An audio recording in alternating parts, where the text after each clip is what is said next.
in the matter of 2017-12-086 Perry Raso. Today's date is December 16th, 2020. It is 10:15 a.m. And today's session will be the first of at least two, perhaps more, public hearings or public comment sessions. And we have a list that I'm looking at. I'd say about 65, 66 individuals would like to speak. And I believe that we're going to allow Mr. Wagner's client to speak first because he's got a limited intervener status.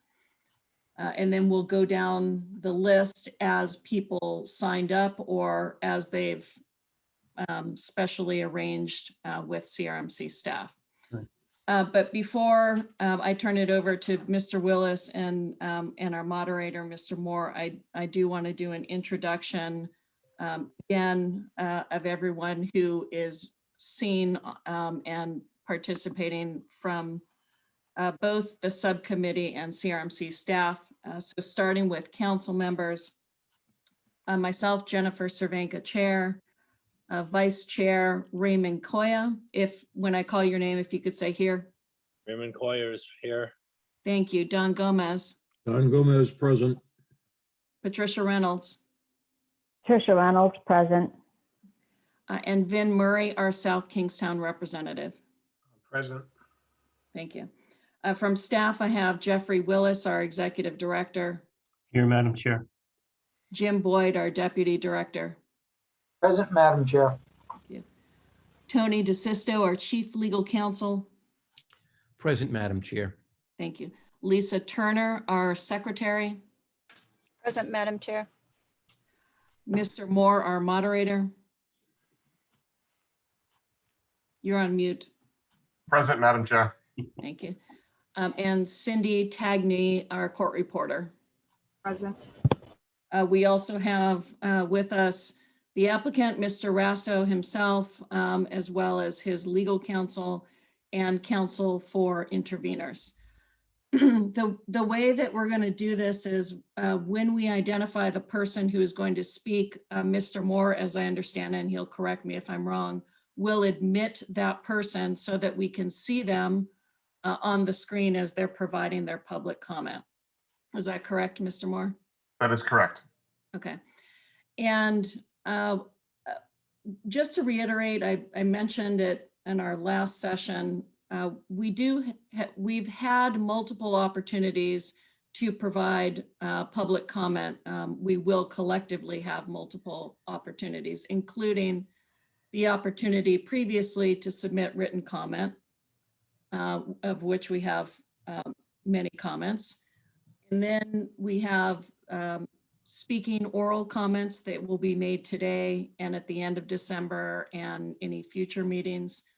And then we added that anyone who wanted to submit any additional written comments could do so as we're going through our public hearing process. We have asked that each speaker confine their comments to between 5 and 10 minutes.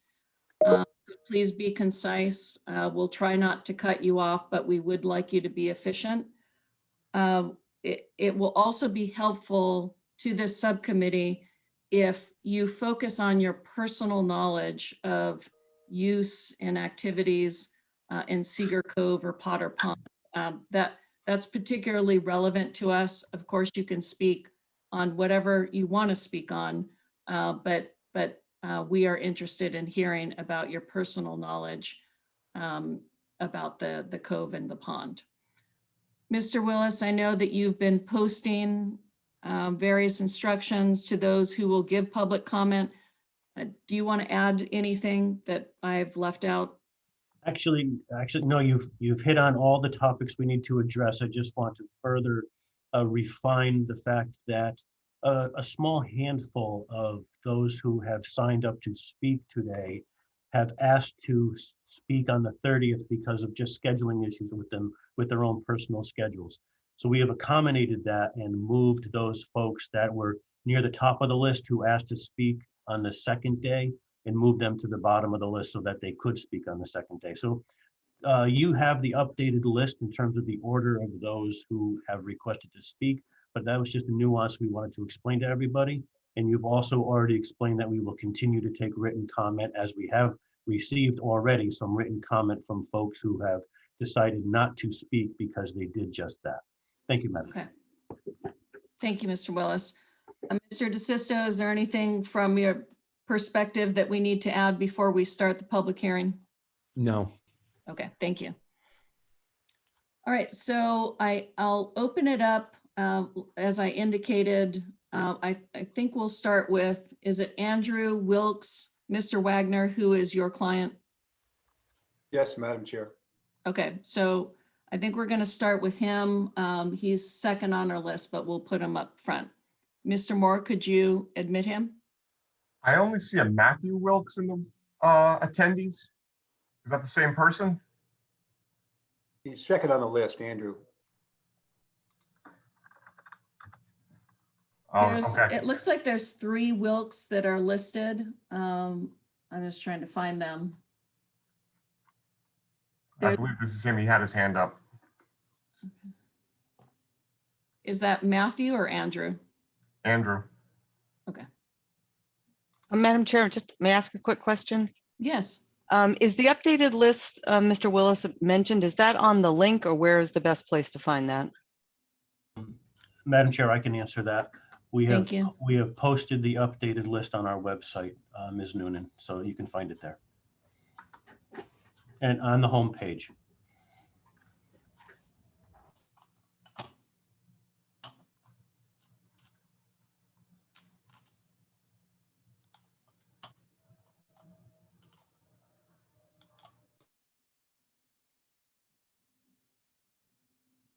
Mr. Wilkes? Hi, you're on mute. Good morning. Good morning. Well, you are welcome to start speaking whenever you'd like.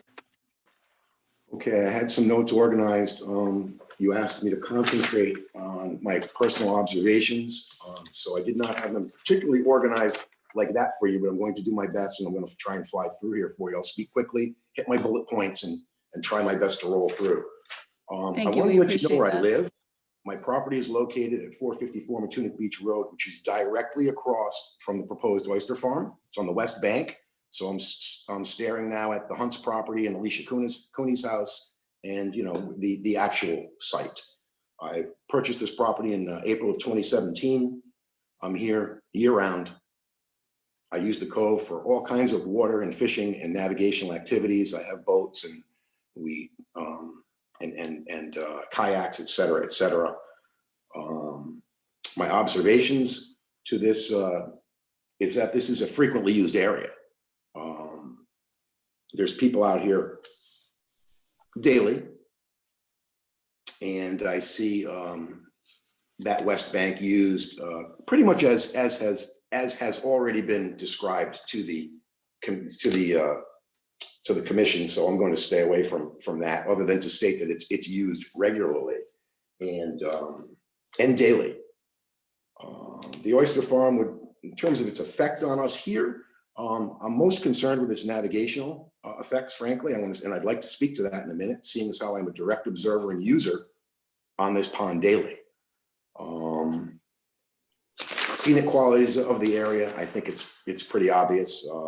There is some effect. And I'd like to add, in spite of what the application says, the farm is in direct view and sight lines of many folks, including my property, which is not what the application, at least not what the application I read says. I understand maybe there were 2, maybe I only saw the first one, I don't know. So let me keep going. As far as the daily usage goes, and I'd like to speak to the pictures that were taken. Those pictures were taken basically for a second of the day. Noontime, I just don't feel that they should be weighted. There's a lot of time in the day. And though that was admitted as evidence of purporting non-use, I would say that it was relatively self-serving, and that time of day seemed to work. And I think if you shot the pond all day long, you would see a whole lot of activity, which is, by the way, I think one of the main reasons why people are opposed. I would like to throw in, I've never opposed any oyster farms, any oyster farms before. I'm not one of those folks that run around doing that. I think they're wonderful. I appreciate what they bring to, I appreciate what they do. But I have my concerns in this area, in this particular area. And I'm asking the commission to please give the proper weight to the folks who have to use this area. You know, there's an obligation to have everything consistent with public interest. I'm not going to go over what your job is, but I'm well aware of what it is. I've read the statute.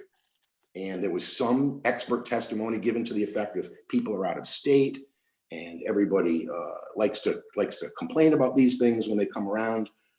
I do think that although you do have to pay attention to the sovereign, as you say, we also need to pay particular consideration to those directly affected, because that's what the statutes speak to. You know, these farms have to be located. The word must, I think, is used, where it can be accommodated amongst other uses. And I think in this case, one of my biggest concerns is that we're going to lose some use. And I want to tell you how I see that.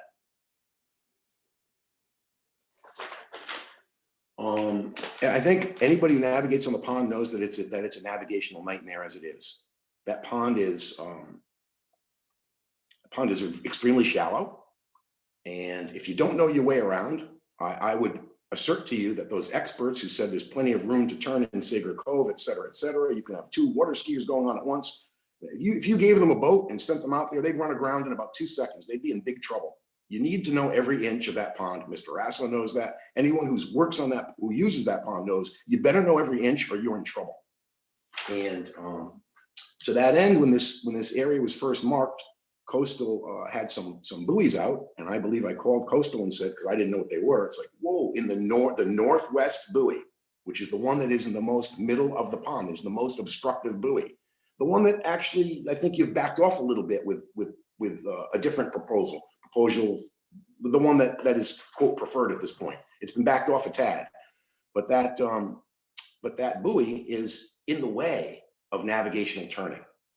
And I'm here to tell you, we water ski regularly. We do tow sports. We do a lot of things. You cannot, I don't care what the harbor master said. If the harbor master sat in this pond and watched people try and turn, you cannot turn in the north end, maybe with tubing because you're a little slower, but certainly not with any higher speed tow sports. And it's a danger. You know, there's only 2 places that you can do tow sports in this entire pond. And one is the northern end, which I've heard referred to as Skiers Cove. I learned to water ski here in roughly 1970. I've never heard it referred to as Skiers Cove ever, never, until a bunch of expert witnesses who don't hang around here suddenly started using the term recently. I don't know what that's all about, but I hope that they're not trying to send a subliminal message, because there are only 2 places that are safe to do certain things. And more importantly, Commission, is the fact that we're fighting for deep water. Mr. Raso needs the deep water by his own admission and by his experts' admission for scallops, not oysters, scallops. So the scallops have to be in the deep water. So who's going to get the benefit of all this? We can't turn our boats around. And I assure you that probably 60 people who come behind me are going to tell you that you can't, because we use the pond regularly. And you can't, not towing anyway, you couldn't turn around in the northern end with those buoys. So I called up Coastal the first time I saw those buoys there and said, hey, what's going on here? There's something in the middle of the cove. They moved them within 2 days. I believe I spoke to Mr. Butel. I want to say it was I don't know if it was 2017 or 18, but it was one of them. They moved within 2 days, though that buoy was backed off. All the other buoy markers were left, but the northwest buoy marker was moved. I can only assume they agreed that it was a dangerous and safety and navigational issue. That's why they moved the buoy. So the northwest buoy's always been put in a spot that was not really the proper layout for the pond. I don't even know if those buoys were the proper layout for the pond. But then the subsequent year, the buoy was there again. I called again, and within 24 hours, the buoy was moved. This year, in 2020, when the buoy was set in the northwest part of the pond, I happened to kayak out there and looked at it and just said, man, this is such an awful place. It's so obstructive. I was going to call coastal. The next day it moved by itself. So they planted it where it belonged and moved it. I'm suggesting to you that perhaps people actually agreed that it was a navigational nightmare because nobody else moved those buoys. And to me, that's not my opinion. Somebody else with far more expert opinion than myself moved that buoy, the northwest buoy, the one in the deep water that Mr. Raso needs desperately for his, I guess, his scallops, not his oysters, according to the testimony that I've heard. So I'm asking who's really benefiting from all this. I think throughout everything that's going on, I feel that one person is benefiting at the expense of many, many, many others. And that's what I'm asking Coastal to think about.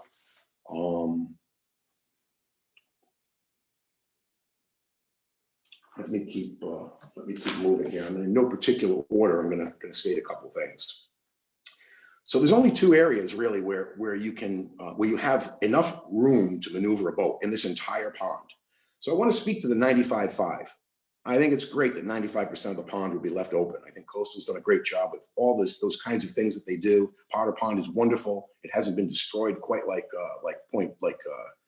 Great Salt Pond has been by overuse and over too much gear in the way. But there's only two places with deep water. Now what's going to happen is people are going to have to go to the upper pond, and the navigate on the 95% of the pond that is open, only about 10, I'm going to just guesstimate, about 10% of that pond is navigational with a motorboat. We can't use the other areas. So I'm suggesting to you that they're probably in the 95% open pond. There's plenty of places to throw in an oyster farm, but not here capturing the deep water. And because it's obstructive and will limit use. So I think I've made my point there. And I'm here to tell you there's no way there's people going to be able to turn around towing. I heard testimony saying otherwise, and I'm challenging that. I live here, I ride here, I tow here. That cannot happen. I don't believe it can happen. If the buoy market, and if it could happen, why'd they move the buoy? Why did they move the buoy three to 4 years in a row? Is my question. To Coastal. Coastal moved it. Okay. Well, operating 9 to 3, Dave. Repeat that. Listen, Mr. Buell made a point about the report made it. Sorry, you need to start again. You're breaking up. Okay. So the point I was trying to make was that Cedar Cove is needed. It's one of only 2 major traffic areas. You're going to remove one area if you let this happen, and it's going to create a traffic and congestion nightmare. Also, people that don't know any better are going to come in here, and there's going to be problems, because if you don't know your way around, you're in big trouble. I don't see where the standard has been met, where anything's been proven to us that that this farm doesn't get in the way or isn't in anybody's sight views, or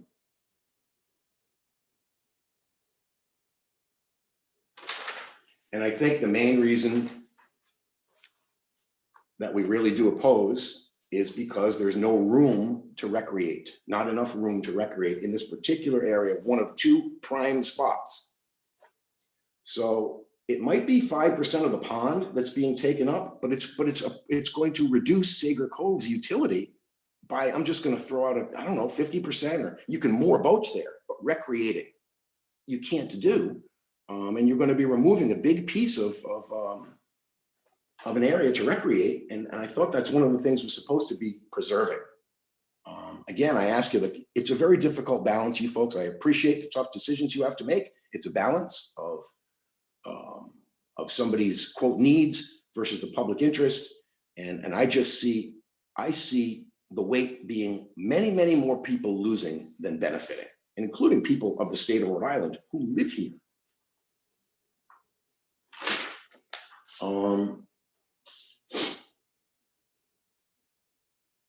I want to go back to the deep water. It's precious. And I'm asking you to give it to the people and the recreators, not to the scalps and not one individual who needs it.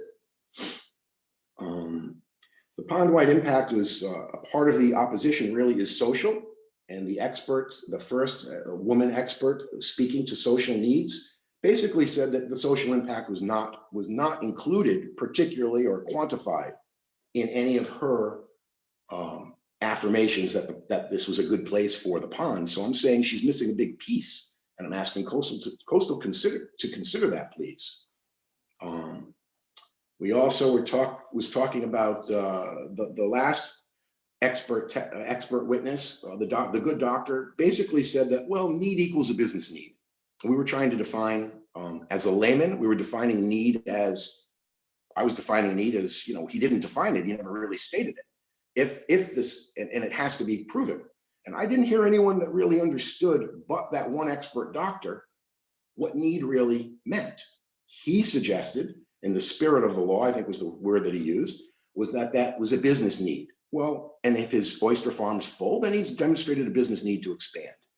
That's okay, but again, I'm asking, firstly, I don't even know if we accept that, if it's a business need or not. If it's not a business need, I don't believe he's proven need. If it is a business need, then I'm asking at whose benefit and whose expense. Again, you gotta balance the scale, and I just don't see it. In particular with the northwest marker and the deep water being taken away. That is a huge, this pond has no deep water. So to take that away is, I think is terrible. Especially when there's probably opportunity to move oysters elsewhere. As for scallops, that's always going to be a problem in this pond. And I can't speak to any of that. So we have safety and navigational issues. We have views and sight lines issues.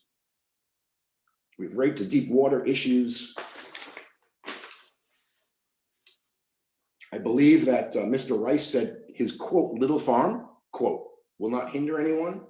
And I'm telling you, Mr. Rice would run aground in 2 minutes if he was left alone out there. So it's going to hinder, I have to challenge that.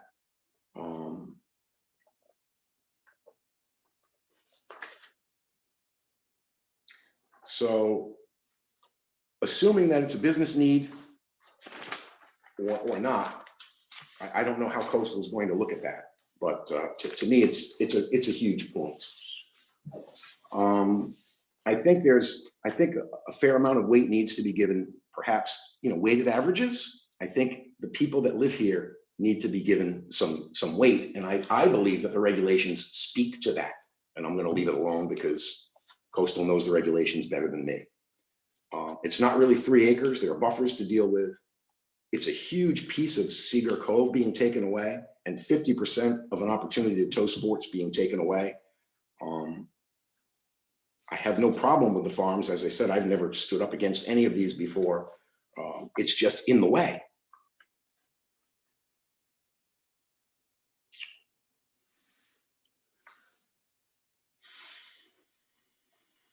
I think the coastal report put in by Mr. Butel, he used words like, quote, valiant efforts by Perry, quote, admirable to expand his business. I agree. But I think there's an implication there that that perhaps it's not admirable for myself and the community to want to hold on to some of the generational things and some of the usages that have come down traditionally and for generations that are going to be taken away. So we're standing here not to fight with Perry and not to cry about oysters and aquaculture, which I think is great. We're here to say you're in our way. And there's a lot of, again, there's 95% of that pond out there. Why do you have to take one of 4 deep water turns? There's 2 deep water turns up in the upper pond, and there's 2 in Cedar Cove. And you're going to take one away, which renders it basically useless.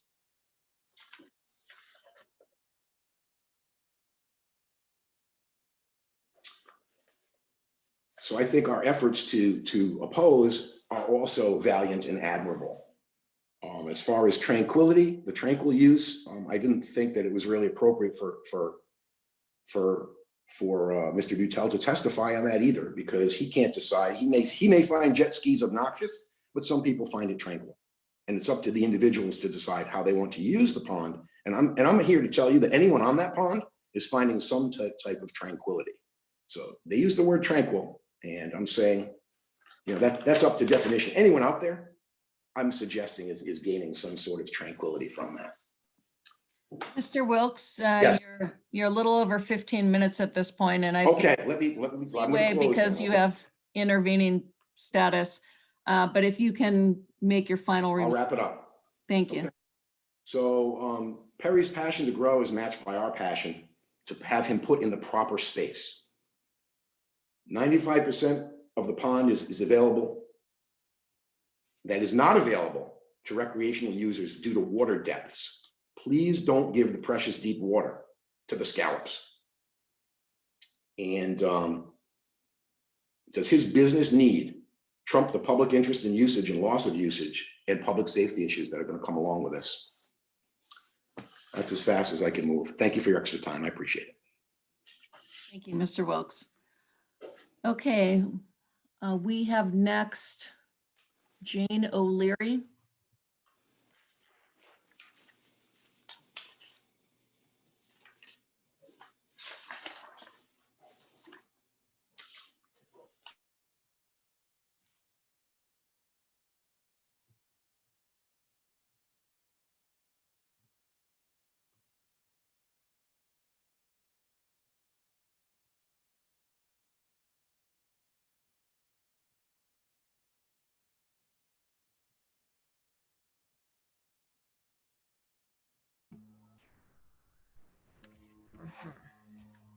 Good morning.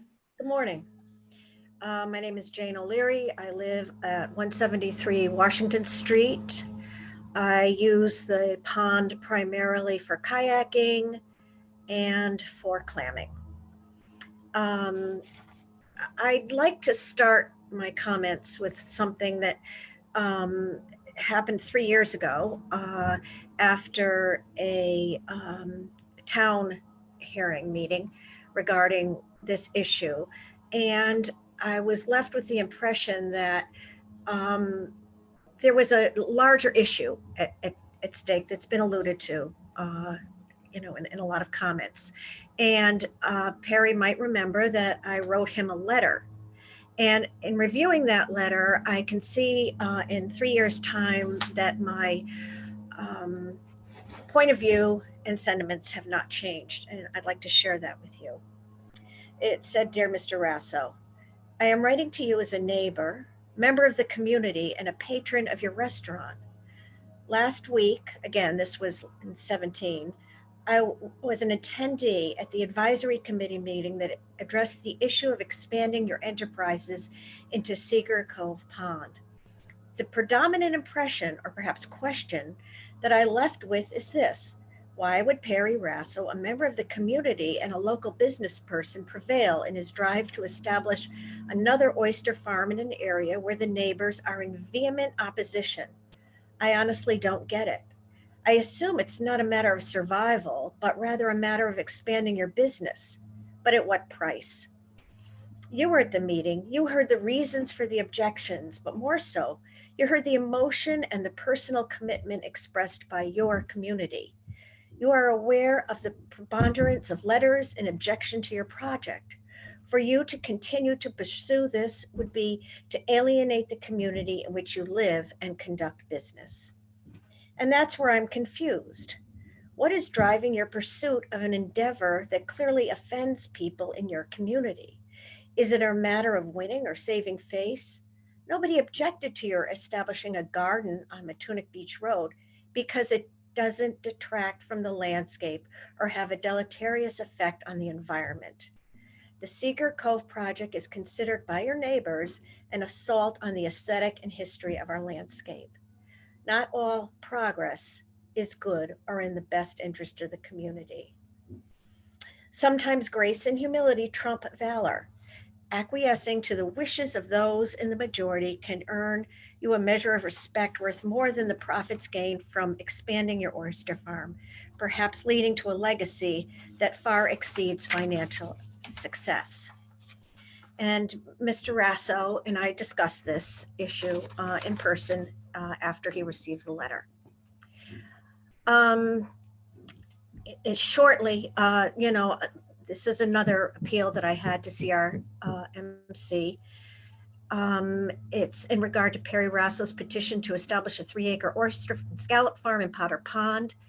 As this is not a new issue, this is a recent letter, there appears to be no purpose repeating the pleas and oral testimonies given by the neighbors and community who object to the expanded use of the pond for commercial development. It is agreed that the project will impinge on the rights of those who use the pond for all sorts of recreational use and for personal shell fishing. Without a doubt, Mr. Raso has contributed to the culture and financial well-being of the community with his very successful restaurant business. His current oyster operation on the pond has contributed to his success. No one is suggesting that that be rescinded. The expansion of his oyster farming business will benefit Mr. Raso and Mr. Raso only. The rationalization that the proposed operation is ecologically beneficial is just that, a rationalization. Please put into perspective the lives and wishes of many versus the business interests of one when making your decision. And I guess I won't use any more of your time. That's basically all I have to say. I don't have a boat, but I do use the pond for some minor recreation. Thank you. Thank you, Ms. O'Leary. Next is Julie Kowalski.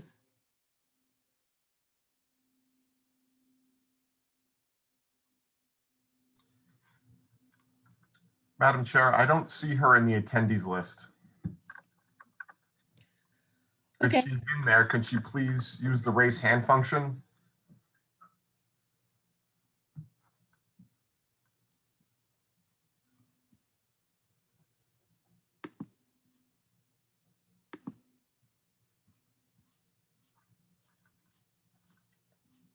All right, let's skip over her for now. We can circle back later. Next is Philip Morton, but there's an indication that he no longer wishes to speak. I'm assuming that he communicated that to Mr. Willis or Ms. Turner.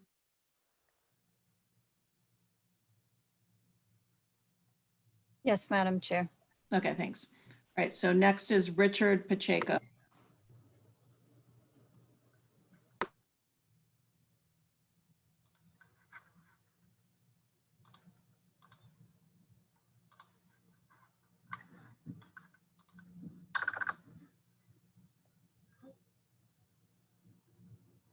Good morning, Mr. Pacheco. You're on mute.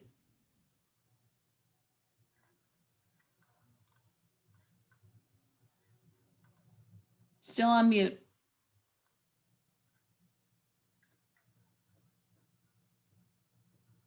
How's that, better? Yes. Thank you and good morning. I really only have what I need to say is just a couple of minutes. My name is Richard Pacheco. I just wanted to say that I access that pond quite often myself. I have a mooring ball in Seaweed Cove, and I have a summer spot down there as well. If this thing goes in, I'm very familiar with that area. If it's allowed to go in, access to the shoreline by powerboat will be non-existent, okay? There are a lot of people, including myself, that use that area for recreational purposes. I do a lot of clamming. I do a lot of boating in that area. And it really is just going to take up a bigger portion of the pond than I think if you're not familiar with the area, you don't realize how much it's going to take. And, just as someone that recreationally uses that area, I just don't think it's in the best interest of the people that do. So that's really all I have to say. And I thank you for your time. Thank you, Mr. Pacheco. Next is Mark Parsons.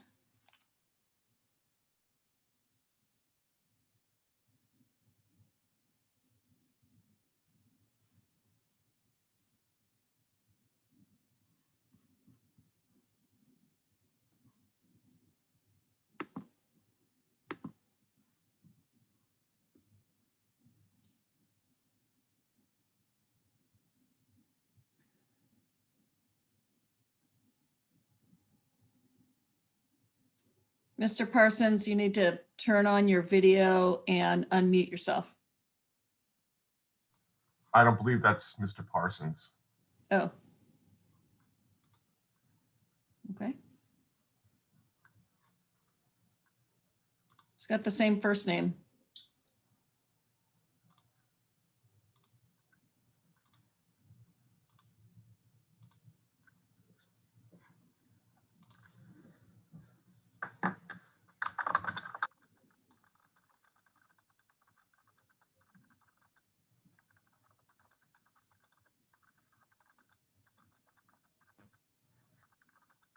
Mr. Parsons?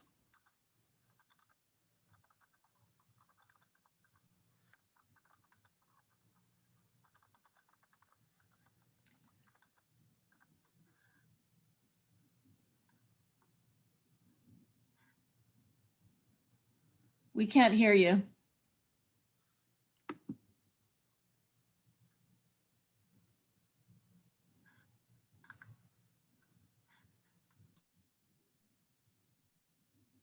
You're not muted, but you're not coming through either.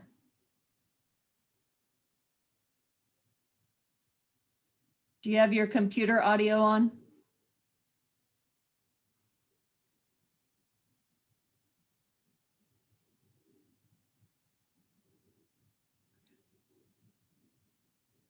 Okay.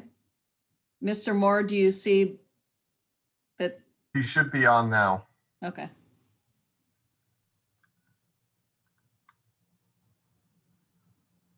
No, you're on mute on your phone. Hi, can you hear me now? We can. Thanks so much for your patience and bearing with me on that. No problem. I hear the echo. I'm going to try to get away from the computer. Okay. So maybe I'll turn the computer off. Thanks for bearing with me. I appreciate it.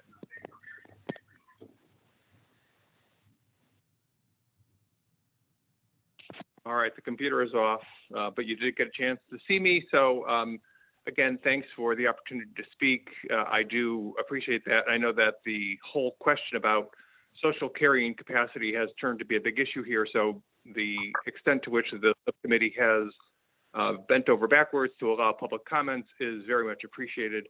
I wanted to make a few points, and I will be brief. I live on Peninsula Road. My primary use of the pond is for kayaking, and I will tell you from personal experience, really in part with the existing lease that is on Potter's Pond, any notion that this lease would be a shared use area or anything other than the exclusive use of the applicant is a total fiction. It really is a total fiction. And I know there's been a lot of testimony about power boats. Forget the power boats, even to kayak or to, run a fishing rod out there, it's not compatible. It's an exclusive use, exclusively dedicated to one commercial purpose at the expense of all the recreational users. And, it's really a fiction to view it otherwise. And I almost wonder whether Mr. Raso would agree with that. I don't think he wants people boating in his equipment. I mean, on a windy day, I had my kayak blow into his existing farm, and it was a nightmare. It was a nightmare. He doesn't want that. And you can just tell from observation that people steer clear of the pond. We heard Mr. Wilkes talk about buffer areas. There are natural buffer areas. People try to steer clear of the apparatus that's there, and it really does result in the exclusive use of the pond by the applicant. The second point I'd make relates to the photographic evidence that was introduced by Mr. Raso. And, I would echo the comments that information is not neutral, that evidence is not scientific, it is not worthy of the subcommittee's reliance. But let's just assume, for the sake of argument, that it is good evidence. It's almost worse. What that means is that Mr. Raso would be taking this pristine, quiet part of the pond and turning it into a factory. We heard about the amount of activity that was going to go on there. We heard about the need to limit hours, And I would encourage the subcommittee to go back to the transcript. When Mr. Raso was testifying, he was even sort of fudging a little bit on the hours when he was testifying. He said something like, yeah, and then in the off, then when it's not migratory birds would be an hour more, an hour less, so more or less, give or take. So it's like there's just going to be so much activity in what Mr. Raso would have us believe is this pristine part of the pond where I'd like to take my kayak. My family likes to take their kayak. So I think that either way, it's an inappropriate location. And I would tell you that there's sort of a framing problem, what the psychologists would refer to as a framing issue here. We're all talking about where in Potter Pond, where in Potter Pond. Why does it have to be Potter Pond? Rhode Island's a small state, but has a lot of water. It seems clear from all the public comments that there really is not a compatible use beyond what Mr. Raso already has. And I'll say that that has really, from all the people in the neighborhood, the existing use has not been tranquil. It has not been well accepted. It's something where it has been more of a burden aesthetically and physically to the other users. It's created more conflict than you might have expected at the beginning. And so I think it's relevant to refer to the prior use and how that's worked out, which I would suggest is disruptive and burdensome. So adding to that, to me, just makes matters worse.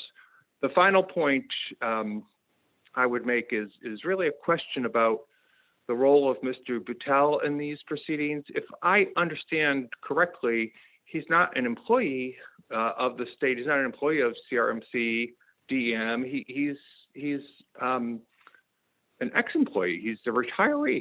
He's a. If I'm right about that, he's a stranger to these proceedings. Why is he testifying without being sworn? Why is he testifying without being subject to cross-examination?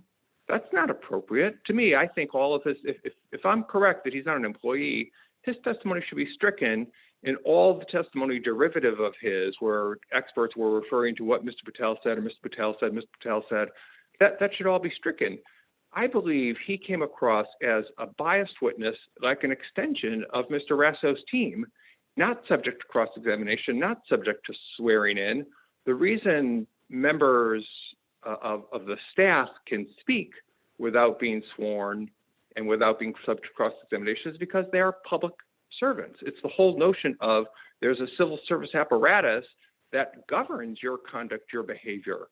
And if Mr. Beutel is not subject to that, he doesn't deserve the deference that public servants deserve in that context. And so I would ask that that factual question be answered. And then if in fact that's correct, I believe it's appropriate to strike his testimony. And again, thanks for the opportunity to speak to you. I appreciate it.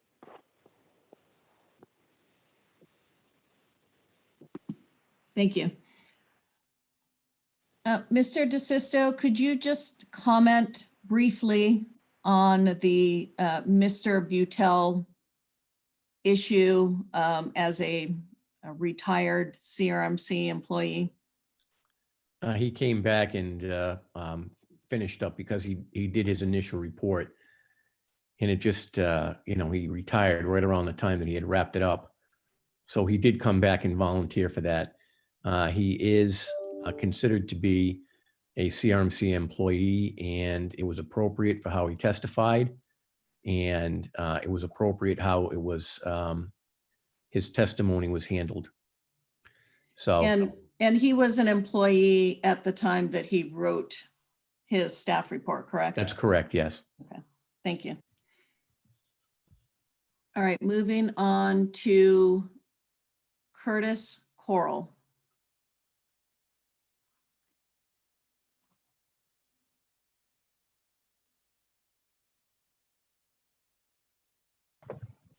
Hello. Good morning. Good morning. Just make sure you can hear me. We can. Thank you so much. So I've been a Rhode Islander for about 37 years. Went to URI. I've lived in all over Middletown and Newport and Cranston and Hope Valley, Narragansett, and most recently had a house in Green Hill until 2 years ago. So I've been coming here forever, and specifically to Potter Pond for the last, I don't know, 22 years. I've kayaked there, I've fished, I've clammed. It's really been an enjoyable time, and I hope I get another 20 years of doing that, at least. I would hope, God willing. But I just wanted to lay that out there, that I'm a big believer in Rhode Island and South County and Potter Pond. And what I wanted to do, though, is that I wanted to state clearly that I'm not against this because of any ill will to Perry. I mean, I've known Perry since when he have his dog on a little boat and would go, doing his clamming and stuff. So it's nothing about Perry, and I'm happy that he's got what he's got. I've eaten at his restaurant a lot. But what this is about is looking at the overall cost benefit and the people impacted. So in this case, we've got one person who's going to benefit from it, and you've got like hundreds that are going to suffer for it. I'm not going to reiterate what a lot of people said, and because they said it better than me, but the pond ain't that big, right? I mean, been on it many times. You put that big thing in the middle, there's no way people are going to be able to do anything around it. And what my fear is, so that'll ruin it for everyone, but my fear is some people will try. And somebody's going to do and take their kid out on tubing, like I did with my daughter when she was 4, first tubing, now she's 23. But someone's going to do something like that because they think they can, and they're going to hit that. And I'm worried about the kids. I'm worried about anybody, and I'm worried about this, all the fun that we won't have there. But I'm worried that somebody's going to get hurt. And I think we have to take that in consideration, because people will try to use it because they think they'll have it, and then there's no room for error, especially with a power boat and water skiing. So in closing, again, I think it's a bad idea for this specific spot. There's plenty of other water in Rhode Island. This is just too small, and we already have that. We can already see that other big area that Perry has, which is fine. It's out there, but it's hard to get out of the cove even now. I can't imagine having another one in it.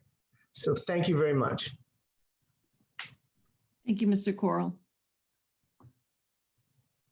We next have Gary Benoit.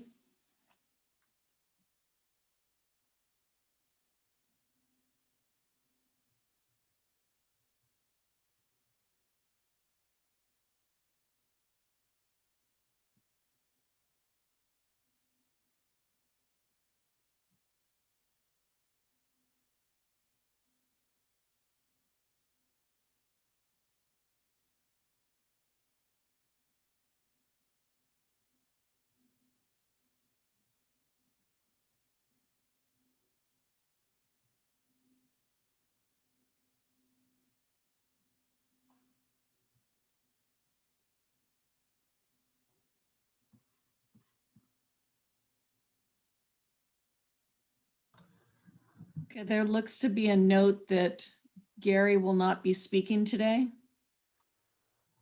But I see his video, and I guess Mr. Moore, if you can take him off. Oh, Mr. Moore, are you following the chat? Yes, I am. Okay. Is he speaking, but just from phone? I suspect that he is not speaking today. Okay.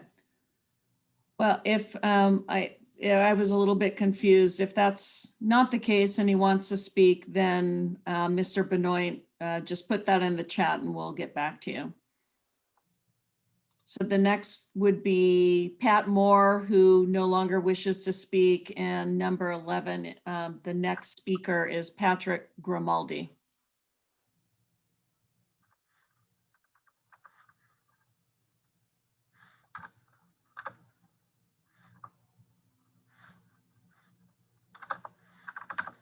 I do not see him in the attendees list.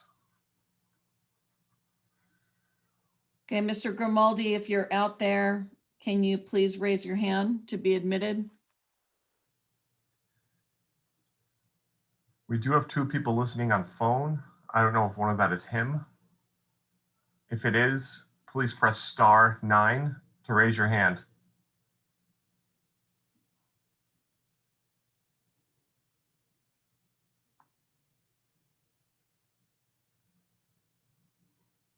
Madam Chair, if I might note, we're getting substantive comments from, I don't know if it's people who have been signed in or not on the chat. I don't know how you want to handle that. Mr. DeSisto? Well, I'll defer to Ryan on that, but the chat is a record. So those would be added, the chat box would be added to the record. Madam Chair, if I might.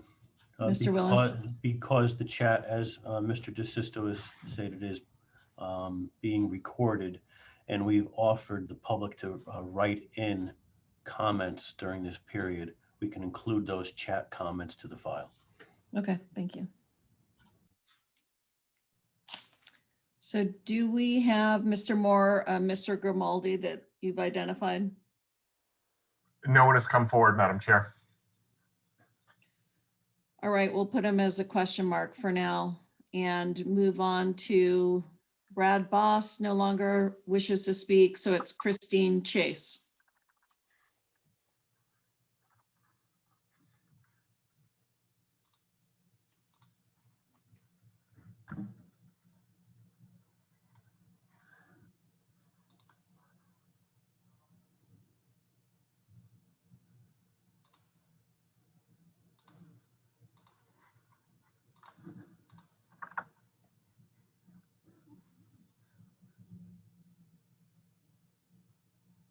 Good morning, Ms. Chase. We can't- Morning. Oh, there. Good, you're good. Excuse me, I'd first like to start by echoing, I'm not going to echo actually, some of the previous commenters. I feel that they have exercised their right to speak and speak on all of our behalfs. Before I tell you a little bit about my personal experience with the pond, I would like to reiterate some of what has been referred to in the biased nature of Mr. Butel's testimony on this case. I have to say that I've been listening right along, and I was dismayed, quite frankly, in how dismissive he was of any and all of the public comments that he had received in this matter previously in writing as being all of the same nature and all relative to recreational use. I honestly can tell you that I had a bad taste in my mouth right at the beginning when listening to his, I guess we were going to call it testimony. So I'm urging all of you to take each and every one of us individuals who have concerns about the significant impact of this proposal on us and on the public as just that, as independent community members, not as one group or a whole of the public. Thank you for that. So I guess I'll start with informing you folks that I am an abutter of Potter Pond. I live at 992 Matuna Beach Road in Seaweed Cove. And my family has owned the property and used the property since the 1920s. So at a time, almost 100 years ago, when there was virtually nobody on Potter Pond. My great-grandfather bought and built a few houses on our property, and all of our family continues to use it today as a fifth generation. That said, we always had a boat. We've always had water sports that we've enjoyed there. And to speak of tranquility, in spite of the exponentially increased recreational usage of the entire Potter Pond, it remains a very tranquil part of our very lives. We've always enjoyed it in the summertime, and a few years ago, we moved down to our summer place full-time. So I'm a full-time resident on the pond. My fondest memories are memories of taking my little boat and going to my best friend's house via the waterway, navigating from Seaweed Cove into Cedar Cove, where my best friend resided, and water skiing in that area. So I can attest that I have been using and enjoying that pond, as some other members have spoken about, since I was a very young child. Learned to swim there, etc. I echo some of the other comments about the precious deep water areas and precious areas for navigation for water sports in the entire of Potter Pond. Unless you're familiar with or a regular user of the pond, you can't appreciate just how precious and how limited the waterways to navigate to and from areas in a boat or to utilize recreationally is. What I can tell you is that Seaweed Cove is unusable virtually. It's a to and from spot. Folks that have boats in Seaweed Cove must navigate through the ever increasing mooring field, and it is a seaweed area, so it's not a recreational area for boating. Sycamore Cove, I've known since I was a 6-year-old girl riding with my brother in the boat, is not a place that you enter. You just do not enter that area due to the weeds, due to the rocks, due to the unknowns. So that area is exclusive of any recreational water sports. That leaves us Cedar Cove, and it leaves us the Northern Basin, Skiers Cove area to navigate recreationally. The burden that this proposal will place on, as I agree with what's been said already, the precious deep water areas for any motor sporting is just extraordinary. As it is, the navigation channel from Seaweed Cove and Cedar Cove outside of that area along the left-hand side of the already existing agriculture area is very small. There's as folks have testified, there is a increasing safety concern with the small navigation area that we already have to navigate through in order to get to and from Cedar Cove, Seaweed Cove, and the Skiers Cove, and out to the ocean, quite frankly. I've noticed the last 2 summers, this summer in particular, there's an increased kayaking and canoeing of folks in that small channel area. And it's very, you have to be very mindful when you're going to and from that area to avoid other boaters, other kayakers, other canoers, etc.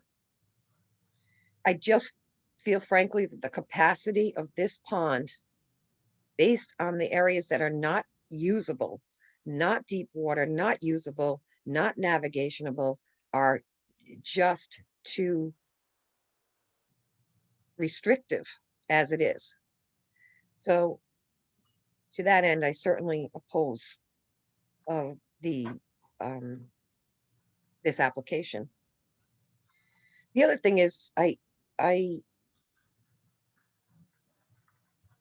guess I wonder if the board is considering all of the previous oppositions from the Waterfront Advisory Committee, the Marine Fisheries Council, the South Kingstown Conservation Commission, all of who have not approved of this proposal.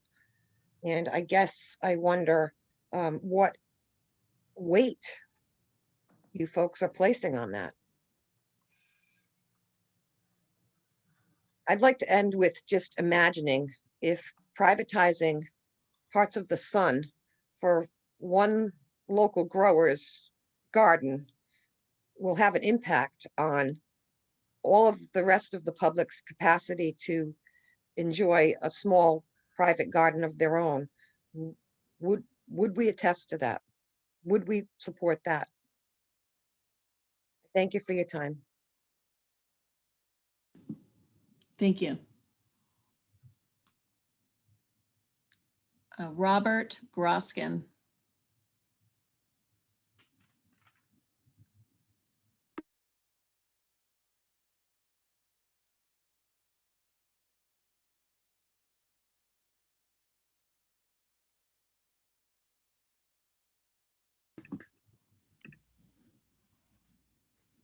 Good afternoon. Good afternoon. You can see me, you can hear me okay? We can. Very good. Thank you very much. Thanks for the opportunity to speak to you today. First, let me say that my experience on Potter Pond comes from many, many years of coming and fishing there, particularly in the Cedar Cove area. But I wanted to speak to you today from several other perspectives. First, from an habitat and environmental perspective. I'm the executive director of the Association of Avian Veterinarians, and I'd like to address one concern that I have not seen brought up yet, and that's the roosting and numerous hundreds of shorebirds that roost in and around the oyster farm that exists now, and that would roost and land, eat, and more significantly defecate on the new farm. And it's my understanding that there's some regulations that specify that farms of this nature need to have provisions for preventing these roostings. The fecal matter that accumulates is extremely detrimental both to humans and to the ecosystem in and around the farm. So that's one area that I do not see that was addressed in the application, which I believe it was required to be addressed.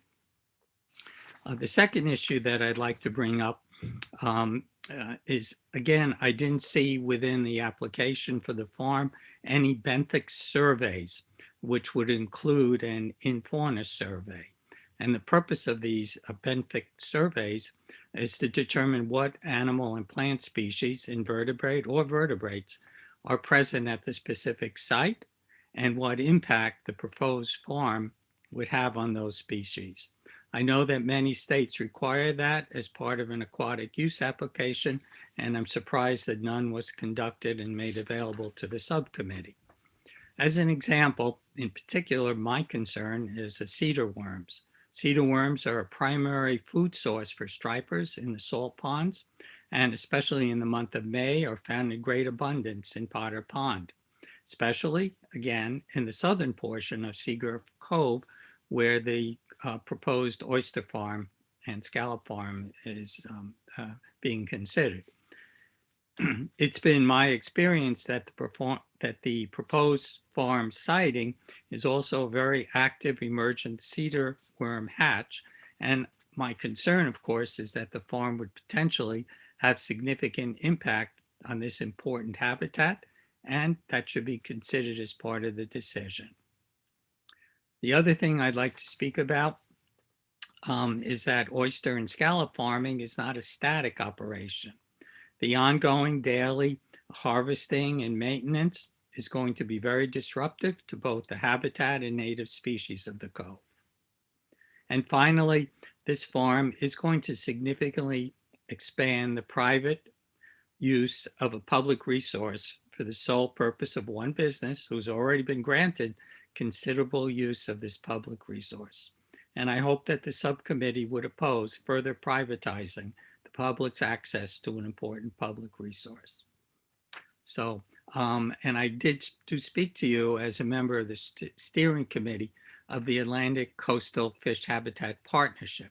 So I do have some knowledge and experience of habitats. And so this concerns me a lot. It's what will happen to the habitat under the proposed oyster and scallop farm. Thank you. Thank you, Mr. Groskin. Next is Joyce Coral.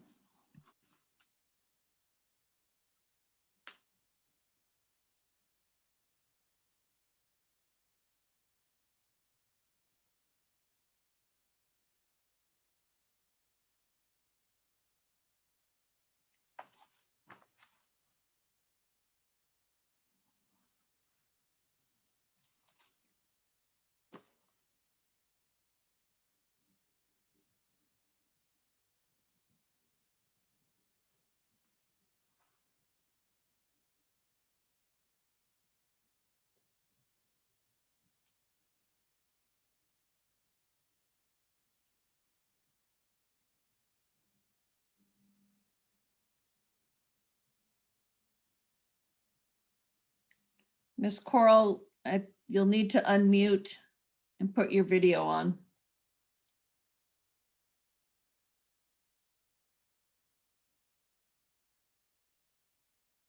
You're still on mute. Good. We can hear you now. You're pushing it. Okay. All right.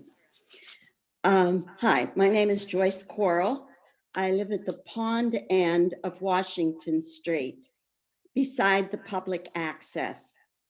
It is one of 4 public access points on Potter Pond. I'd like to speak about the public access. 3 of these accesses are in Cedar Cove. The 4th is mainly a boat launch, which is in Seaweed Cove, which is aptly named. Sycamore Cove should be named Eelgrass Cove. Then there is the point area, which was called the wetlands and is now mostly covered by Perry's existing oyster farm. The people who live or vacation on those 3 coves enjoy coming to Cedar Cove to recreate. Now, this is a picture. It's an aerial shot of the area, so you get an idea of how this works. Cedar Cove is the one near the farmland. And you can see that there is grass growing, or eelgrass or seaweed, in other areas. So people gravitate towards Cedar Cove. Moorings are in both Cedar and Seaweed Coves. The public accesses are how they get to their boats. Folks also utilize the pond by using kayaks, paddle boards, etc., which they leave at the public access areas. And this is a picture of Lake Street, that public access. Perry knows that this is used because he used to live on lake.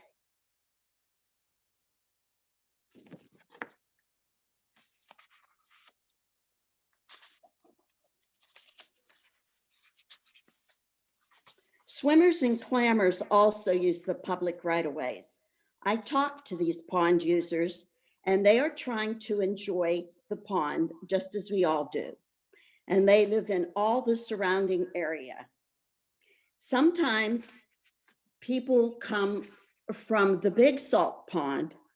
They bring their boats through to recreate in Cedar Cove or the Upper Cove.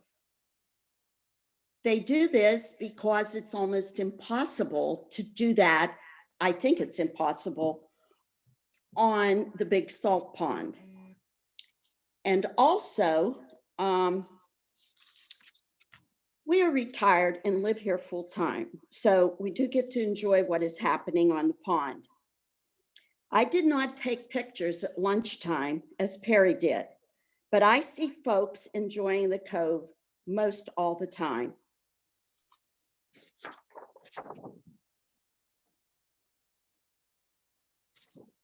And water skiing certainly will be curtailed because that is where the farm will be. That is Cooney's property you see behind. Even in December, people are enjoying the pond. I saw a person on a paddleboard this past weekend and a boat. My husband took these pictures Monday of this week at the public access that is right beside us on Washington Street.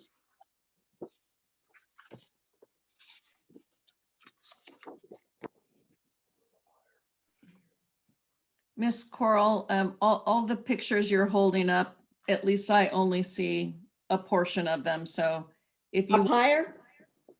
I think I would just bring them back towards your face. So we have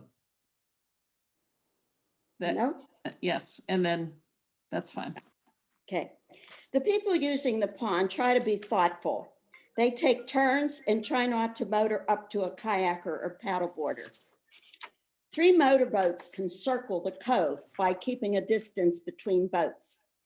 These activities would certainly be curtailed with the new 3-acre farm and the barge or boat that will be used to harvest.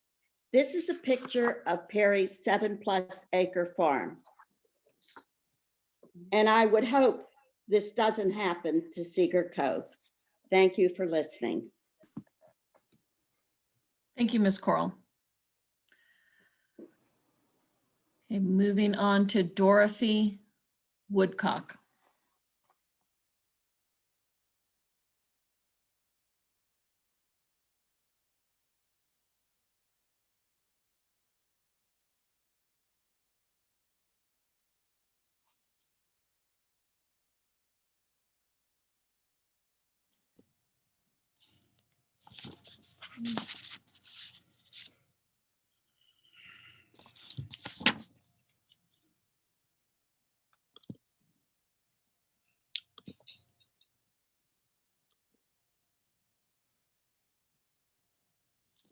Can you hear me?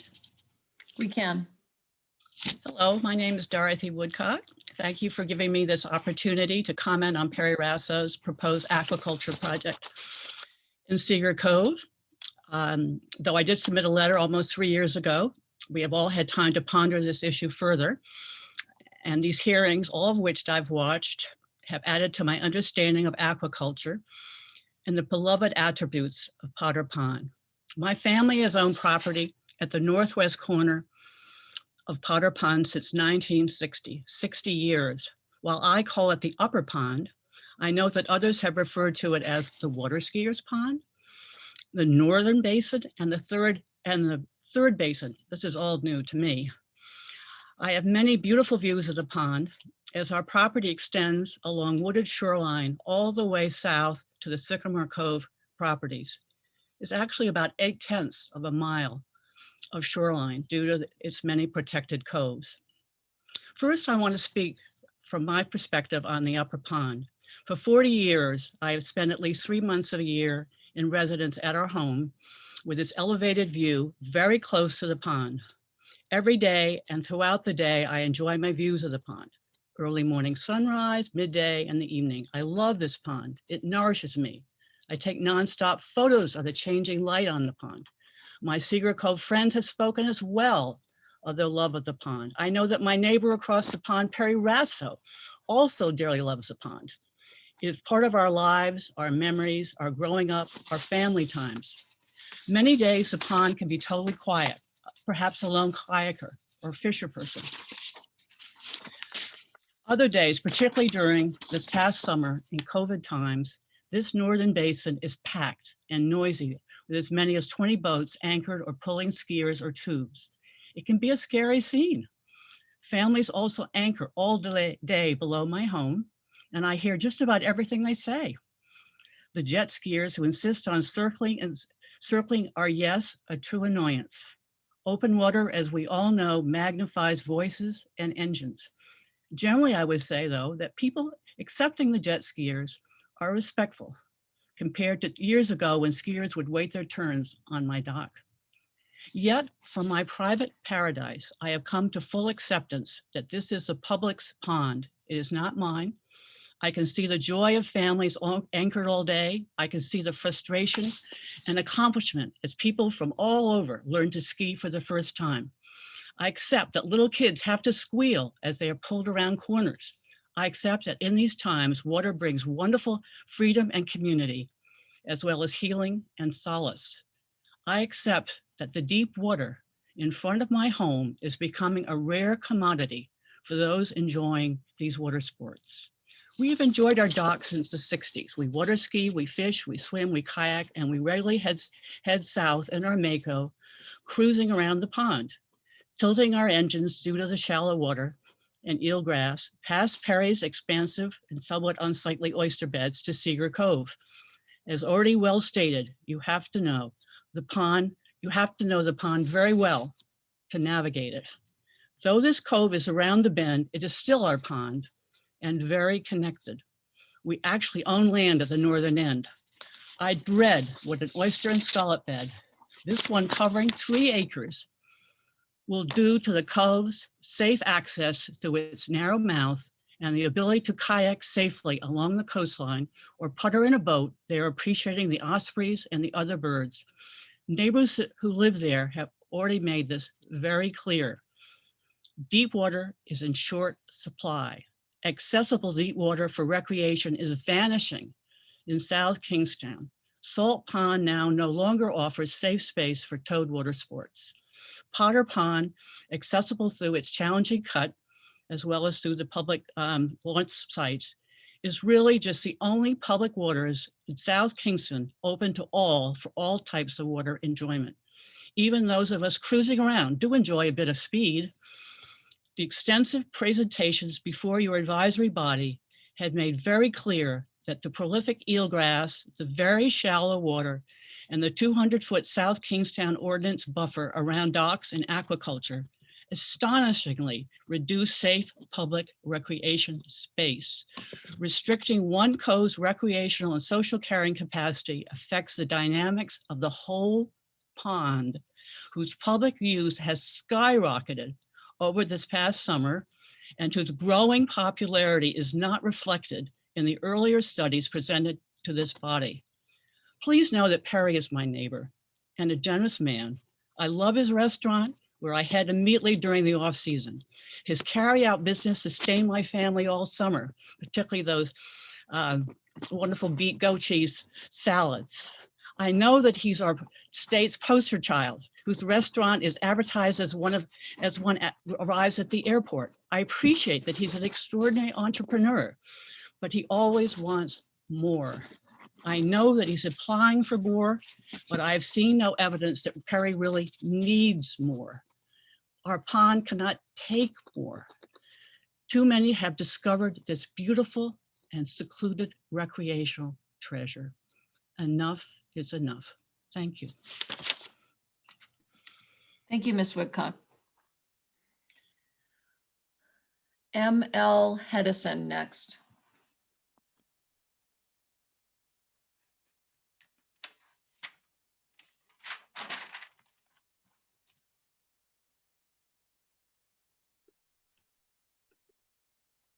Hi. Hello. Hi. Yes, we can see you and hear you. Okay. Well, it would be hard for me to add to what Ms. Woodcock has just laid out. I think she really expressed many of my views so succinctly and amazingly. So I won't repeat a lot of thoughts. I will just add that as many people who have spoken before this committee, I too have spent 60 years on Potter Pond. And it truly is that it is such a special place, and it truly lives in the souls of all of us who have spent so many years enjoying all that it has to offer. And that's really my point. is that Potter's Pond and all the amazing coves surrounding it, including Cedar Cove, are there not for the profit of one, but for the use and enjoyment of many. And, you know, I think that Mr. Raso was afforded an incredible opportunity when the state allowed him to utilize 7.5 acres of this incredible public pond for his enterprise. But to come back and ask for 3.5 more acres, I find it so egregious that he would ask for this, because, you know, as I believe her name was Miss Chase, had also made the analogy about, you know, what if everybody wanted a piece of the sun for their own private garden? Where would we be left? And I feel like that analogy is really, really apt in this case. This pond, these waters, this eelgrass, these crabs, all this amazing beauty is there for everyone's enjoyment. And I just think I'm astonished, and I just think it's unconscionable to grant Mr. Raso 3.5 more acres of this joint resource. And I vehemently oppose his application. Thank you. Thank you, Ms. Hedison. David Papazian.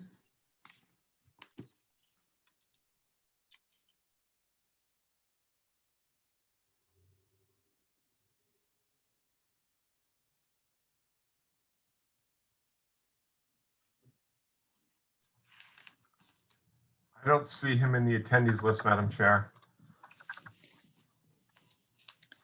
Okay, if Mr. Papazian is in this meeting, please raise your hand or press star, what is it, Mr. R9.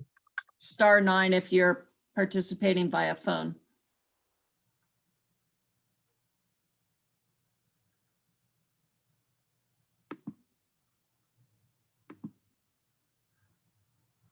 I don't see any hands.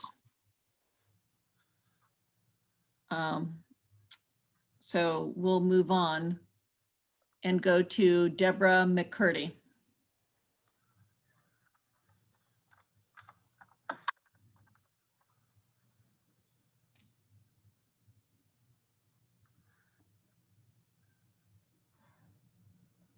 Deborah, if you're an attendee, can you please raise your hand?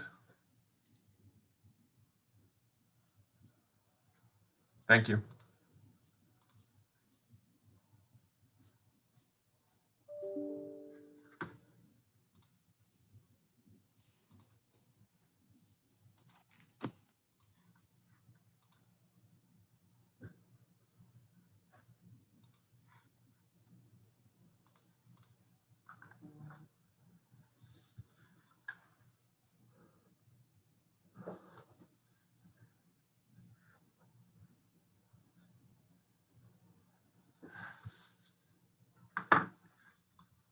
Ms. McCurdy, we need you to turn on your video and unmute yourself.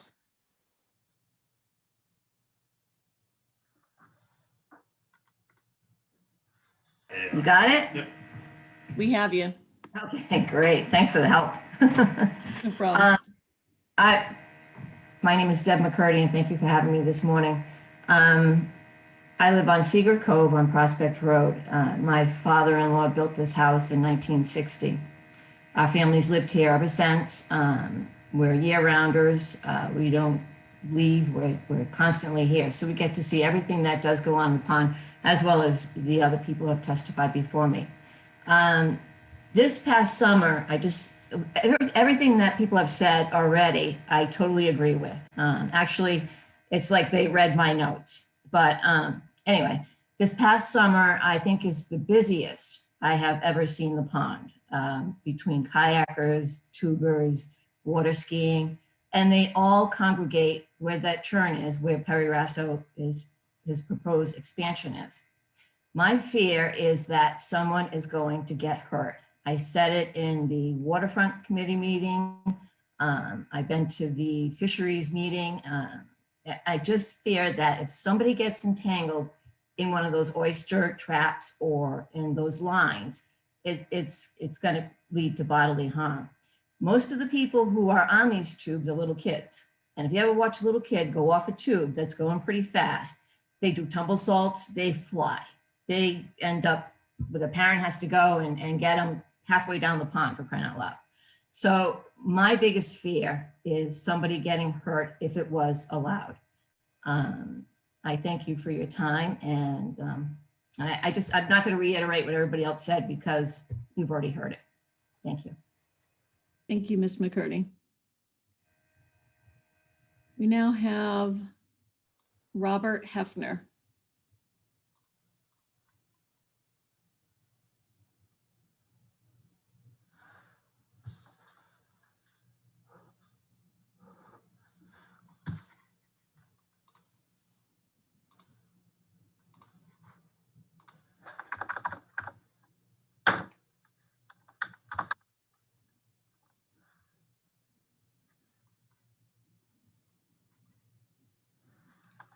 Mr. Hefner, can you turn on your video and unmute yourself?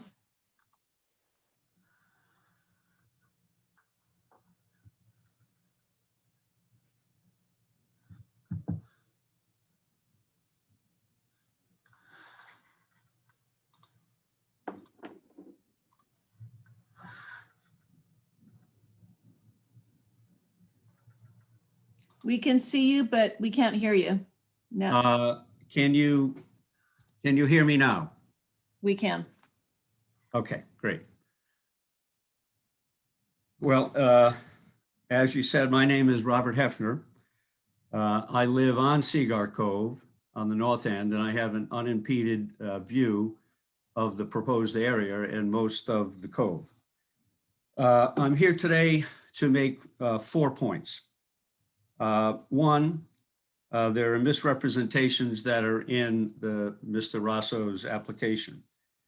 2, I'm concerned about the clinging jellyfish and the impact that additional oyster farm boxes, panels, coves, floating, whatever, will have on that. I want to talk about trading public usage for a private commercial for-profit entity, and who gains there. What does Rhode Island State gain? What does CRMC gain? What does the public gain? What does Mr. Raso gain or not gain? And finally, I want to talk about the degradation of the recreational use by the public for boating, swimming, sailing, etc. Mr. Raso's own expert witness, and I've forgotten the name, Dr. Rowe, who spoke at least on November 13th at around 4:45 when I tuned in. He made some comments at that point in time. So those are the 4 things I want to talk about. First of all, there are at least 3 misrepresentations that I had the ability to uncover within the original file 2017-12-086. There are points sections 3, 6, and 10 within the application. And again, I have a complete unimpeded view of the proposed area. In section 3 of question 3, the question was asked about whether there would be issues, and Mr. Raso's answer is that the area is away from boat traffic north of the navigational channel. I think you'll hear a number of people comment today that the area is not removed from boat traffic. Section 6, again, the question is demonstrate that the usage does not unreasonably interfere with the public usage. Mr. Raso's answer was the area is removed from boat traffic. That again is not correct.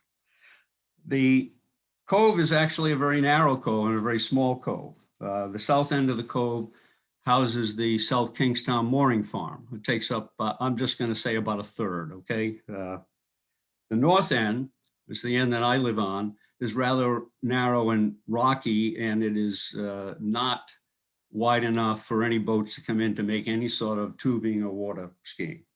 So that leaves the middle of the pond, which is now where Mr. Raso wants to put his oyster farm.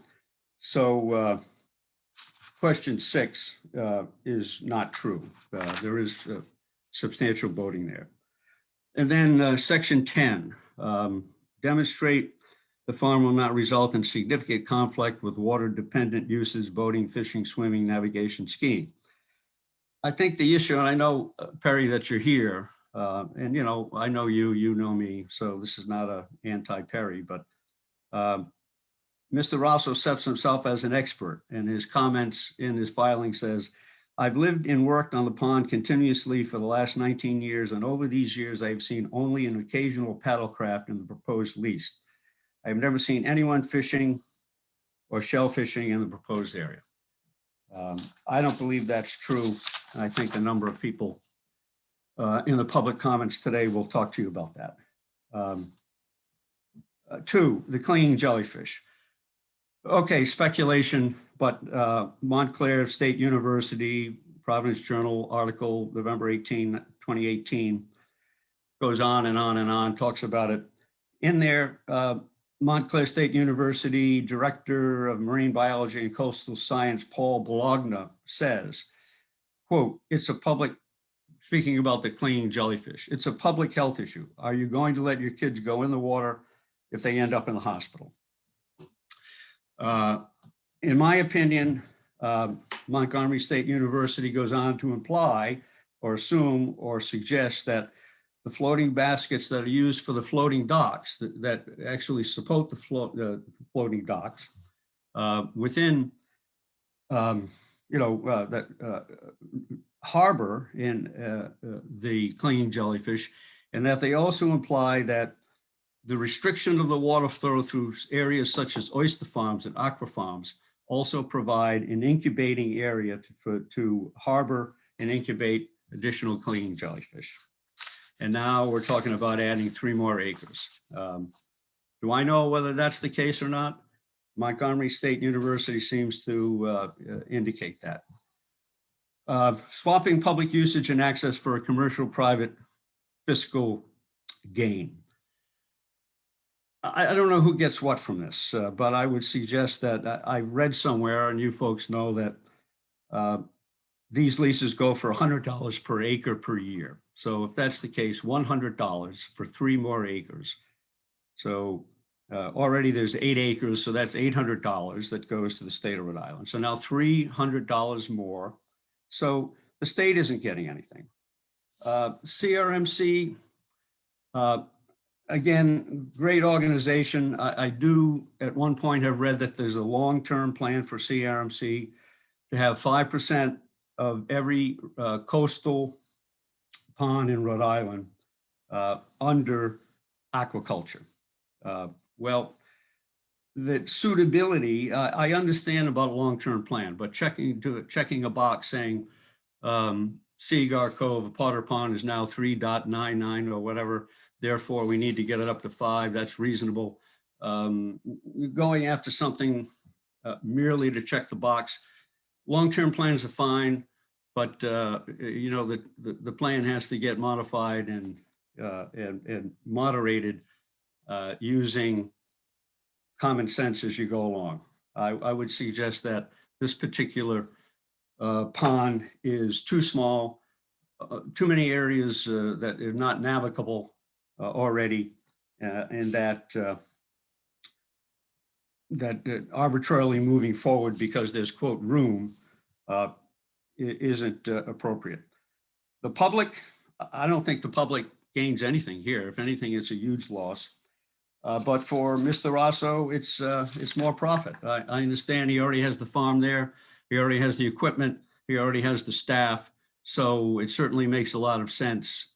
Use all the same people, get more space, make more money. I'm not against anybody making money, but depending upon whose expense. Finally, the degradation of the recreational public usage. This will be greatly impeded. And I believe that Mr. Raso's expert witness on November 13th at around 4:45 p.m. And I believe Ms. Noonan may have asked the question, but I was only tuning in and tuning out. But the question was asked, will, to Miss Dr. Rowe, I guess the name is, will the farm result in a degradation of recreational usage, such as boating, swimming, et cetera, and water skiing? So Dr. Rowe's first comment was, well, it strikes me that the size of the cove is rather small for water skiing. So if you go back to your notes, you'll see that that's the comment. I thought that was sort of right off the cuff, says it what it is. Well, it is rather small. And with this lease, it will become exceptionally small and virtually impossible for water skiing and tubing, as well as interfering with others. And then finally, he was also asked the need. Well, what is the need for this expansion? And the doctor says, well, Mr. Raso has maxed out his existing lease, so he needs more space to grow more oysters. And he said, well, why Seagar? So, well, he wants to grow scallops, so he needs the depth. So pretty much we now get into, is this need or is this greed? And I think with the number of private citizens and residents and vacationers that are trying to use this pond, I think it's just it's not a good trade-off. So in summary, we have misrepresentations in section 3, 6, and 10. We have the clinging jellyfish that are in the pond now. Do we know? We don't know, but do we really need that risk? Do we really want to become, the jellyfish pond? Public versus profit usage. One person gains, many lose. And then public recreational usage is greatly, degraded. As I said, I think Mr. Raso's, Dr. Rowe has indicated that with his comments about the size and narrowness of the cove. So with that said, I hope that I don't even know how the members of CRMC, the directors, will even hear any of these comments. But those that vote, I don't know how this information gets through to them, but I trust and hope that you'll convey my thoughts and my concerns and the concerns of many that are speaking today as to why this is not a good trade-off. And I thank you for your time. Thank you, Mr. Hefner.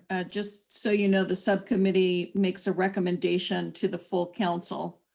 And so we consider everything first and then recommend to the council. So we will consider your comments.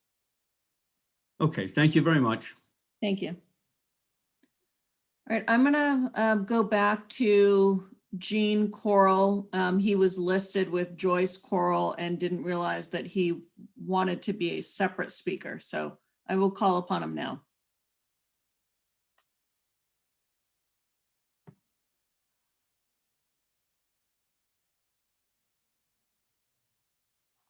Mute. You have to turn your sound up. We can hear you, Mr. Coral, and see you. Can you hear me now? We can. Okay, thank you. We good? We're good. Okay.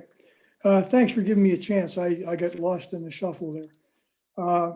Just to reiterate, my name is Gene Coral and I live with my wife Joyce at 210 Washington Street in Matunic at the public access point in Potter Pond. I just want to briefly refer to an article in the Narragansett Times on November 5th titled Fish Wrap. It's a column by a man named Todd Correa, who I don't know, but he makes two valid points, which are: one, public access in Rhode Island recreation space and water are highly valued and limited. He writes that Potter Pond allows for things we love to do with family and friends. Mr. Raso's application puts us at risk of losing residents and tourist access to water skiing, tubing, and water sports in general. Also fishing, especially during the worm hatches. With the pond space, these activities need to be done safely. The second point he makes is cost. To the public, there's a cost. Mr. Carrere says when acreage is removed from recreation use and turned into a commercial business who benefits. Mr. Raso is asking to take control of 3 more acres for a very low state fee of less than $500 annually. Does that compensate all other users for the cost of losing access? Should we have to give up the public space so that many people use for the benefit of one person getting the profit from it? I think not.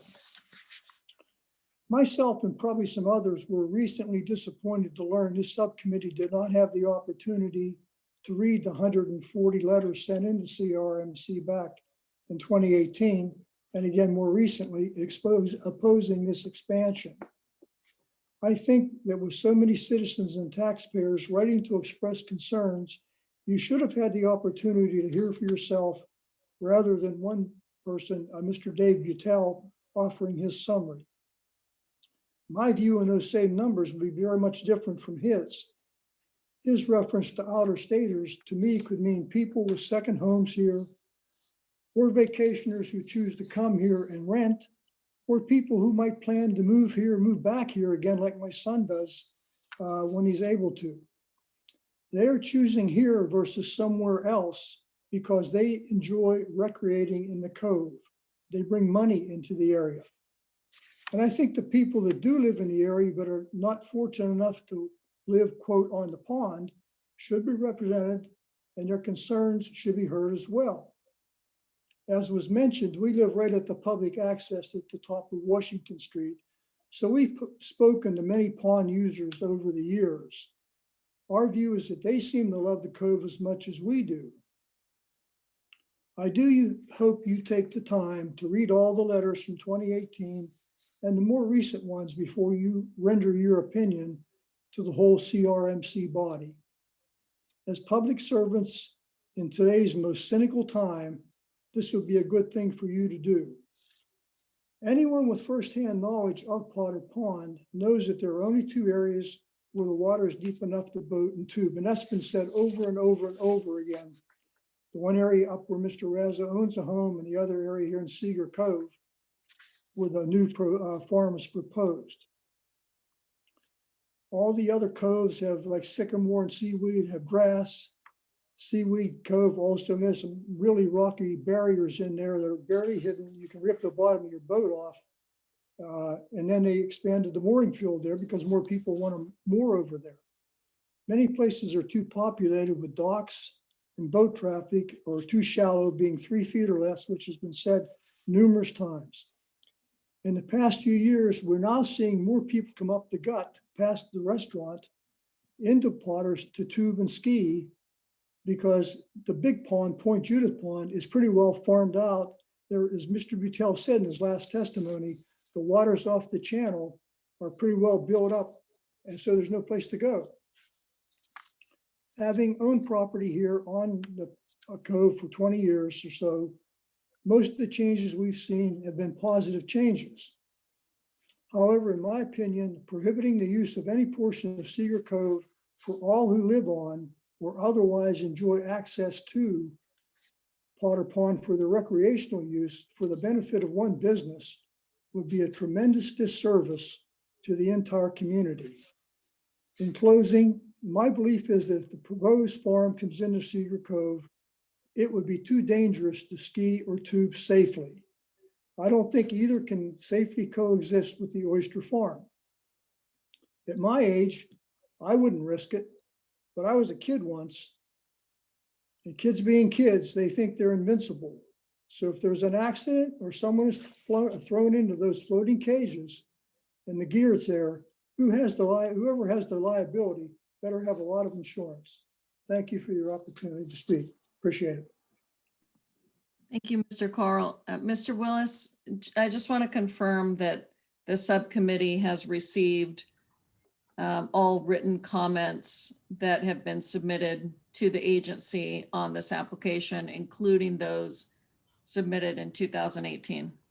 That is correct, Madam Chair. The file has contained all records that were submitted during that time period, as well as anything being submitted now. Thank you.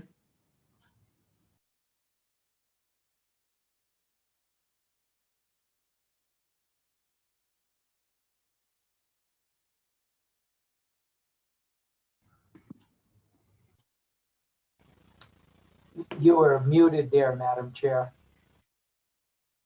Oh, good, because I think I mispronounced his name. The next I have is Bill DeMagistris. It's a lot of vowels.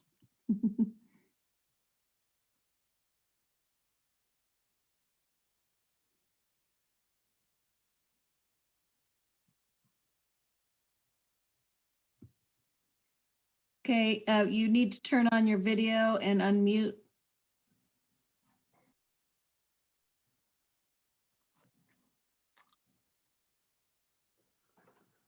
There you go. Good. Thank you. Thank you very much. I would first like to be recorded as adopting and incorporating comments made by Robert Hefner in objecting to the granting of this application. My wife and I have lived for 15 years on Prospect Road, right alongside Seaweed Cove. We have a dock and have had boats for years since that time.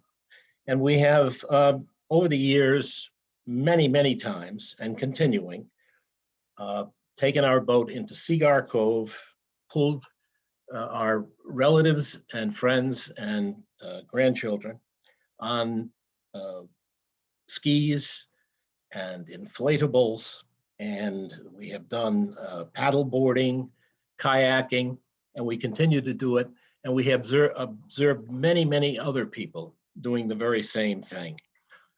And I can tell you that the very portion of Cedar Cove, the 3 acres, which would be used for the extension of the oyster and scallop farm, is an absolutely essential area for, and a margin of error area for boats navigating and pulling skiers and inflatables and tubes in this area. It is absolutely essential. Water skiing and tubing is not an exact science. You must be very careful and cognizant of anything that could possibly result in collisions with the young people, typically, who are being pulled on the skis. And the very area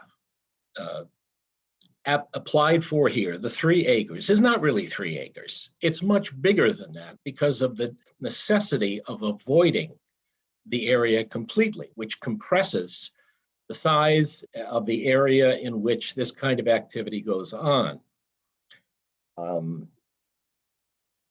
So essentially what you're dealing with very emphatically is the elimination of safe water skiing and recreational activities, including tubing, from this. Hi, yes, I just missed a call. Pardon me, from this area. You are basically confronted with the elimination of these activities, not the reduction. Do you have any idea what time? Because you cannot possibly safely navigate in that area. Excuse me 1 minute. Excuse me 1 minute. Oh. Okay, thank you. No, go ahead. I just wanted to eliminate the background noise. Okay, thank you very much. In any event, this is going to, again, make utterly unsafe navigating boats in this area and other recreational activities. And it's going to increase the volume of such activities being conducted on the larger, deeper pond to the north. So it is going to result in a greater risk there. And let me just say this. Murphy's Law applies to this situation. Even now, collisions could take place, no question.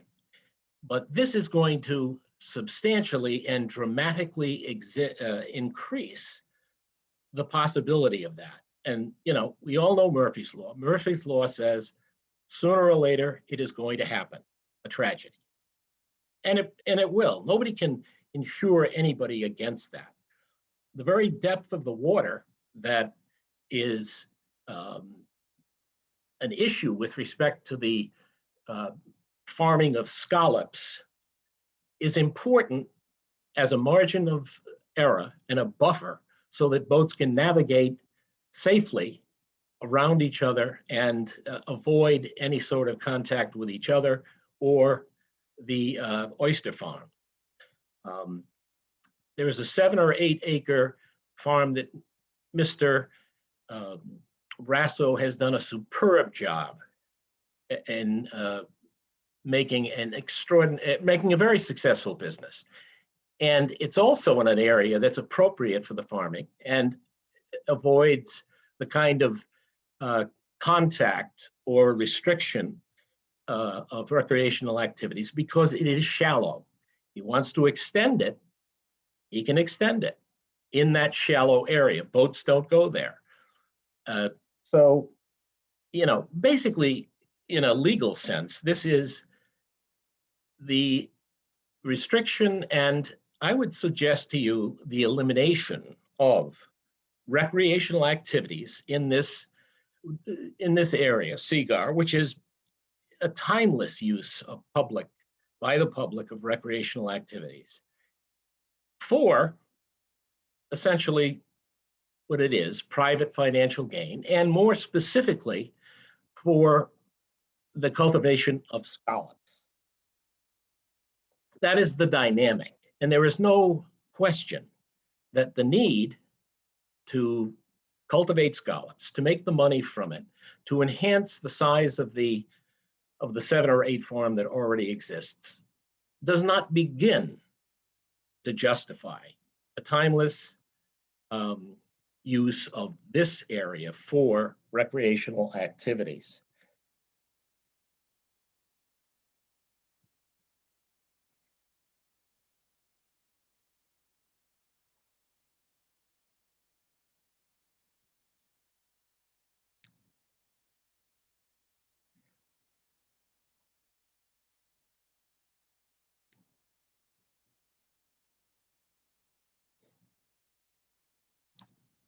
As has been mentioned before, Seagar Cove is not a big area, but it is an appropriate area for the conduct of the skiing and the recreational activities. As a witness, an expert witness for Mr. Raso said, he doesn't think that the cove is big enough right now for skiing. Well, it is. Of course, you have to be careful. The point is, if you put this 3 acres there, it is going to be too dangerous, and it's going to effectively eliminate. I know I won't go in there anymore. And a lot of people go in there now, and it's going to end that activity. And that is not justified. The need versus the expense at which it is taken simply doesn't justify it. And so my feeling is that, and based on my explicit experience in water activities in this Seagar Cove over the years, many years, and we've been in Matunic since the 80s, simply does not justify it. And so I would suggest that you vote to preserve the timeless recreational public use of this property and find that there is already a 7 to 8 acre, very successful farm here, and that the expense and the danger and the constriction of the recreational use in this pond is far, far, far too high a price to pay for granting this application. Thank you very much. Thank you. Next is Vince Matera.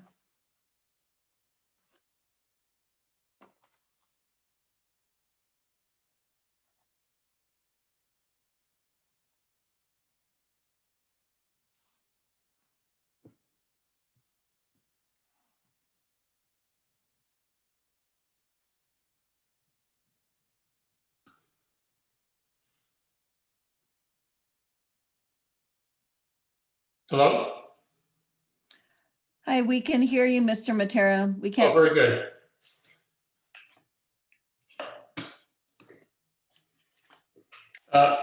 My name is Vince Matera, and I oppose this project. With the increased use of personal watercraft, boaters need more space on the water, not less. As stated by others, deep water is in short supply. I'm a resident of California, but I've spent every summer of my entire life in Matunic on Cedar Cove. My family has kept a boat on Cedar Cove since at least 1960, if not earlier. Over the past 60 years, I spent countless hours on Cedar Cove, and I continue to sail, row, fish, crab, clam, tube, and water ski on the cove with family and friends. My grandfather taught me how to drive a boat on Cedar Cove. While I was growing up, all the kids in my Matunic neighborhood learned how to swim and also to water ski on Cedar Cove. I learned how to swim, sail, and water ski on Cedar Cove. I've taught my kids how to sail and water ski on Cedar Cove. My nieces and nephews, my friends, my relatives, just about everybody. I am a boating enthusiast. If you think about snow skiing, there's a bunny slope that's for beginners. And then there's a black diamond runs for the more advanced skiers. Cedar Cove has always been the bunny slope. It's where people learn, and it's safe. I felt very safe teaching my two daughters when they were 10 years old how to water ski on Cedar Cove. Teaching somebody to water ski takes a lot of time and patience. You have to get the person in the water with their tip of the skis up. Then you have to put the rope between them while slowly moving forward to take out the slack. This may sound simple, but more times than not, one ski floats behind the person and they end up in the splits, or they end up with both skis behind them and they're on their bellies. So the boat has to circle around, help the person reset, and this usually happens several times before the person actually even has the tow rope in their hand. And finally, when the person is set and has the rope in the hand, the operator of the boat has to look back to make sure that the person is ready to go while looking forward to make sure no one is coming. And they take out the rope, the slack out of the rope. When it's taut, you give it the gas, and with any luck, the person on the back is dragged out of the water. But most often, the person falls flat on the face, and the process starts again. You pull in the rope, you circle around, the person put the skis on, you put the tips up, you give it the gas, take out the slack, and they fall down. And this happens over and over and over again. So my point is that it's not easy to learn how to water ski. And it's not easy to drive a boat while teaching someone to water ski. But yet, these two things have been happening on Cedar Cove for generations. Cedar Cove has always provided the perfect environment for both. Cedar Cove has a long, safe boating history. To the best of my knowledge, over the past 60 summers, there's never been a serious boating accident or injury on Cedar Cove. Reducing the water space on Cedar Cove with either Plan A or Plan B will make Cedar Cove less safe for all those who use it. Reducing the water space will increase waves from boats and require power boaters to make hairpin turns at the north end of the cove. The proposed plans, both A and B, severely narrow the space to about 100 feet at that end of the cove. Pulling a person behind a motorboat requires more space. When a skier or a tube does not have enough space, the risk of danger is exponentially increased. According to Boater magazine, Once on a plane, water skiers work with speeds between 25 and 36 miles an hour. So if we use the low end of the speed spectrum, 25 miles an hour, that converts to 36 feet per second. So to turn a boat in 100 feet, you would have only 3 seconds. It's really not safe to do that. Turning sharply causes a person on a water ski or tube to whip outside the wake, lose control, and wipe out. A person on the tube has no control when set into a sharp turn. Centrifugal force forces the tube to increase speed, whip outside the wake, and overturn. The children on the tube will be ejected into the air and hit the water at high speeds. A beginner on water skis will have the same problem. I've driven a powerboat since I was 13 years old. I've pulled water skiers and tubers for close to 50 years. I can tell you from personal experience that making sharp turns is not safe for beginners on tubes, water skis, or even for experienced water skiers. Compressing all the ski and tube activities into the center of the cove will create excess boat wake, which also makes it more difficult to remain on a tube or skis. Hitting another boat's wake while you're on a tube will send the tube into the air and eject those who are upon it. These conditions do not presently exist because there's sufficient space for the waves to dissipate. The proposed plan will change the water conditions and will alter the historical use of this cove. I'd like to address the point that I heard during the oral testimony. The experts will have you believe that the reduction in the water space only means one less skier. It's total nonsense. There will continue to be the same number, if not more, boaters on Cedar Cove, using it as they have in the past. But now they'll be doing it less safely. There are no monitors to limit the number of boats on Cedar Cove. There are no lanes to keep you 200 meters or feet from other boats. The same activity will go on, but in a lot less space. And that's what makes it unsafe. I'd like to wrap up by just posing this. Imagine if someone gets seriously injured while on Cedar Cove. I'm talking about injury like a small child, maybe your granddaughter, being run over by a boat. I live in California, and the first thing that comes to my mind is multi-million-dollar lawsuit. So think about it. For the past 60 years, there's never been an accident. Then you allow this project to move forward. The water space is reduced, creating an unsafe environment. And what about the safety study? Oh, you never did a safety study on Cedar Cove for water towed sports?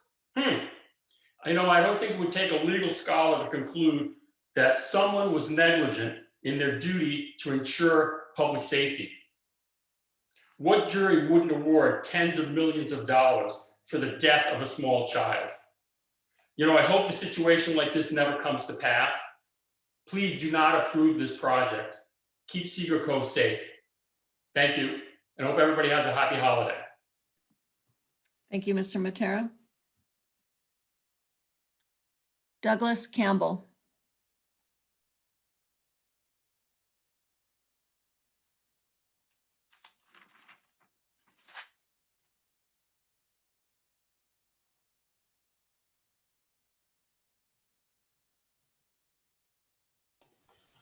Can you hear me, Madam Chairman?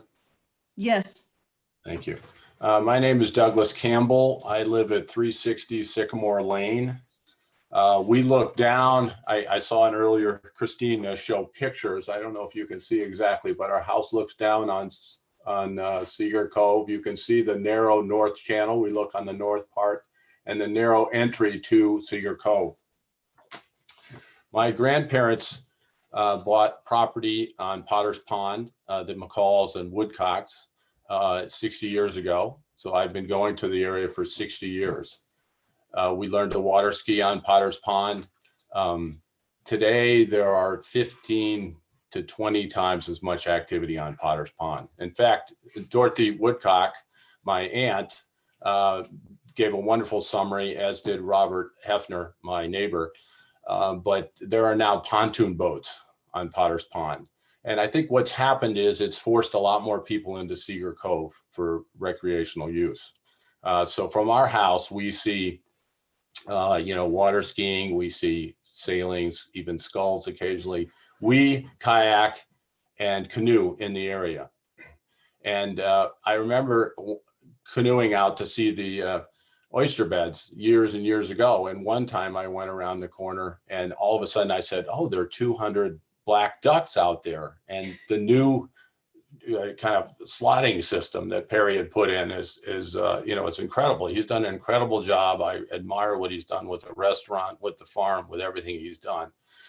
And we frequently kayak out there and see it, but it's visually, it's away from the boats. It's away from things. It's visually a real change. It's a challenge though. I also would go down on Sunday mornings, and Roberto, who was with the Cornell Osprey Project, every Sunday would come, and they were monitoring the osprey and the baby osprey for years. And as we kayak through the area where Perry's proposing, there's an osprey nest, and we stay 40 yards away, and they are just terrified. They chirp, chirp, chirp, chirp, chirp, chirp, chirp. And of course, the osprey nest on the other side of the Cedar Cove are frequently flying back and forth and fishing. I think it would totally disrupt their life there. It's it's just an inappropriate use, and I just again Dorothy Woodcock explained it extremely well. Robert Hefner, some of the challenges, the 4 challenges, and I wrote a letter on November 9th and submitted it, but it would inversely impact the osprey and sea life. It would be a visual eyesore and really be difficult. And I do think it disrupts a very quiet, undisturbed bay and coastline. And I think people forget the boats that are coming in servicing the oystering or scalloping that are coming back and forth, polluting. They're also adding a lot of territory to the use area. And of course, that's a very narrow entry into the cove.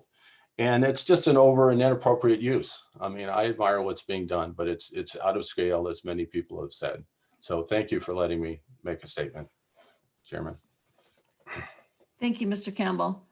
I'm at this point, I'm going to take a 5-minute break. I'd ask that everyone who's on right now with their videos, if you would just stay on so you don't have to be admitted again when we come back.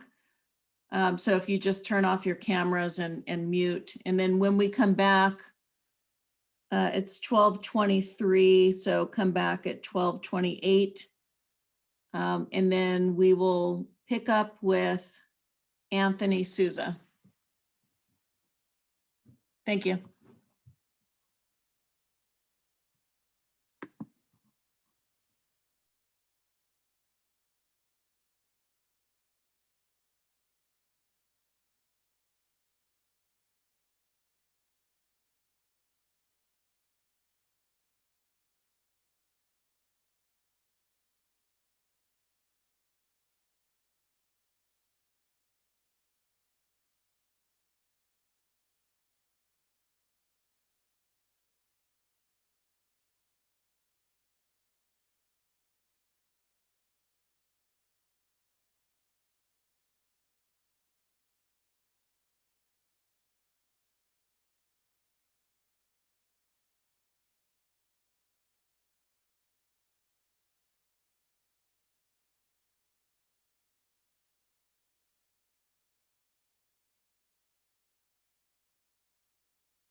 Madam Chair, I apologize. I guess my conversation with Stop and Shop Pickup got publicized. I don't know how it happened, but they called and I'm like, oh my God, it's a snowstorm coming. I have to know whether or not my groceries will be ready. So sorry about that. That's fine. I didn't even hear those details. It seemed like someone was talking on the other line. I didn't even know it was you. Yeah, okay, well, I fessed up some. All right, well, it's good to know that you'll have food during the snowstorm. Exactly.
Don, are you there?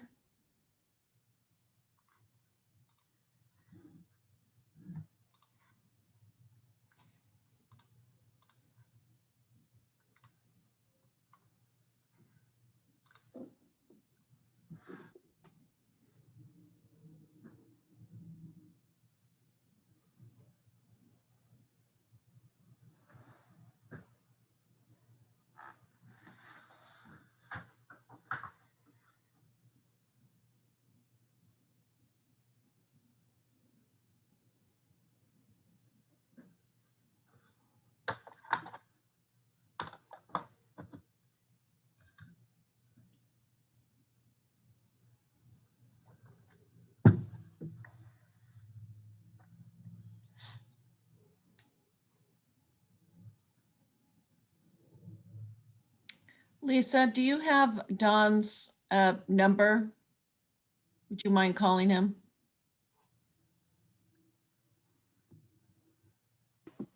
I'll do that right now.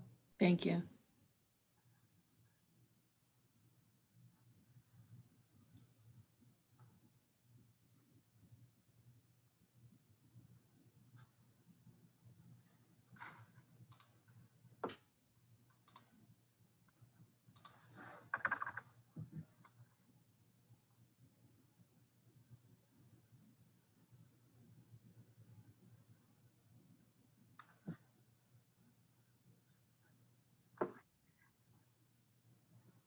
He's back.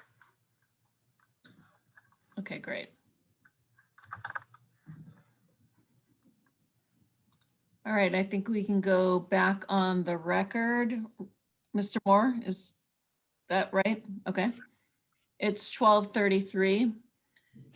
And it looks like we have, if everyone takes approximately 10 minutes, we can get through 3 more individuals for public comment before we would be done for today. We do end at 1.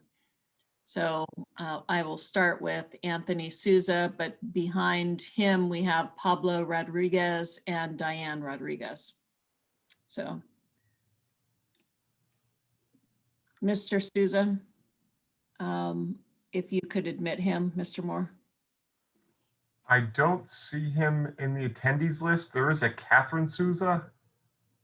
If that is Anthony using that name, could you please raise your hand? Okay.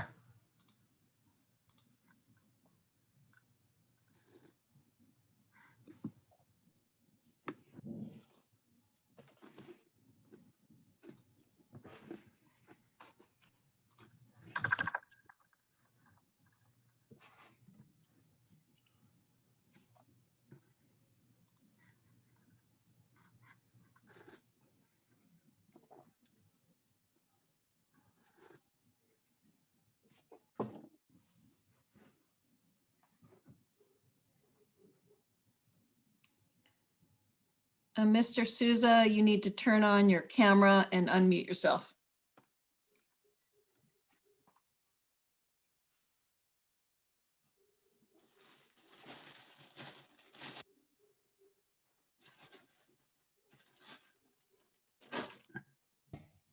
Okay, can you hear me now?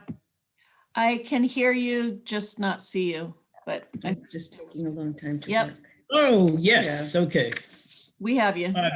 Okay, thanks. And then we lost you. Okay, Yeah, it's the connection is. we're not tech savvy. That's okay. No, it's the computer. Oh, there Hi we there. are. Okay, hopefully it'll stay long enough. We're going to keep our comments brief anyway. Can you hear us okay? Yes, I can. Okay, hopefully this will be the beginning of some positive comments for Perry and supporting him. My wife Kathy and I have already sent in a letter to your subcommittee, so we'll keep our comments today very brief. Personally, I believe Perry's proposal is a plus for the environment. It means a cleaner Potter Pond. And it's also good for Rhode Island's economic development, providing the potential for much needed jobs. Perry lives in this area, as we do, and his life has revolved around the water. His aquaculture projects in Potter Pond are good business for him, but even better for the environment, and therefore all of us. We also kayak on the pond, and we recreate in this area, even though we do not live on the water. Thank you. We're done. Thank you. Okay, does that conclude? All right. Yes, Yes. thank you. Thank you very much. Next will be Pablo Rodriguez and followed by Diane Rodriguez.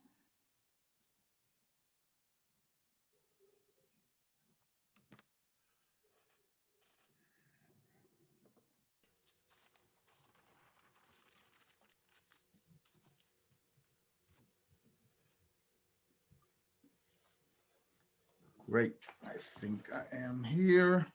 Can you hear me? Yes, we can. Okay, perfect. I'm Dr. Pablo Rodriguez, my wife Diane. I will be testifying for both of us. That way we can let somebody else come after us. We own two houses on Gardener's Island, 201 and 206 Prospect Road. We've been in Rhode Island for 35 years. And the reason we moved to Rhode Island is because of the water. We researched all the places to live. We lived in Warwick Neck for many years. And as I retired, we were looking for a place where we could practice all the sports, the water sports that we practice right now. I challenge anybody that uses Cedar Cove more than my family. We are in the water every day. I have two sailboats, I have two jet skis, I have a number of paddle boards, kayaks, and windsurfers. Windsurfing is my passion. Whenever the wind is light, I am sailing on my Beetle Cat sailboat, which I think was testified before. Some people have seen my sailboat. When the wind picks up, then I'm windsurfing.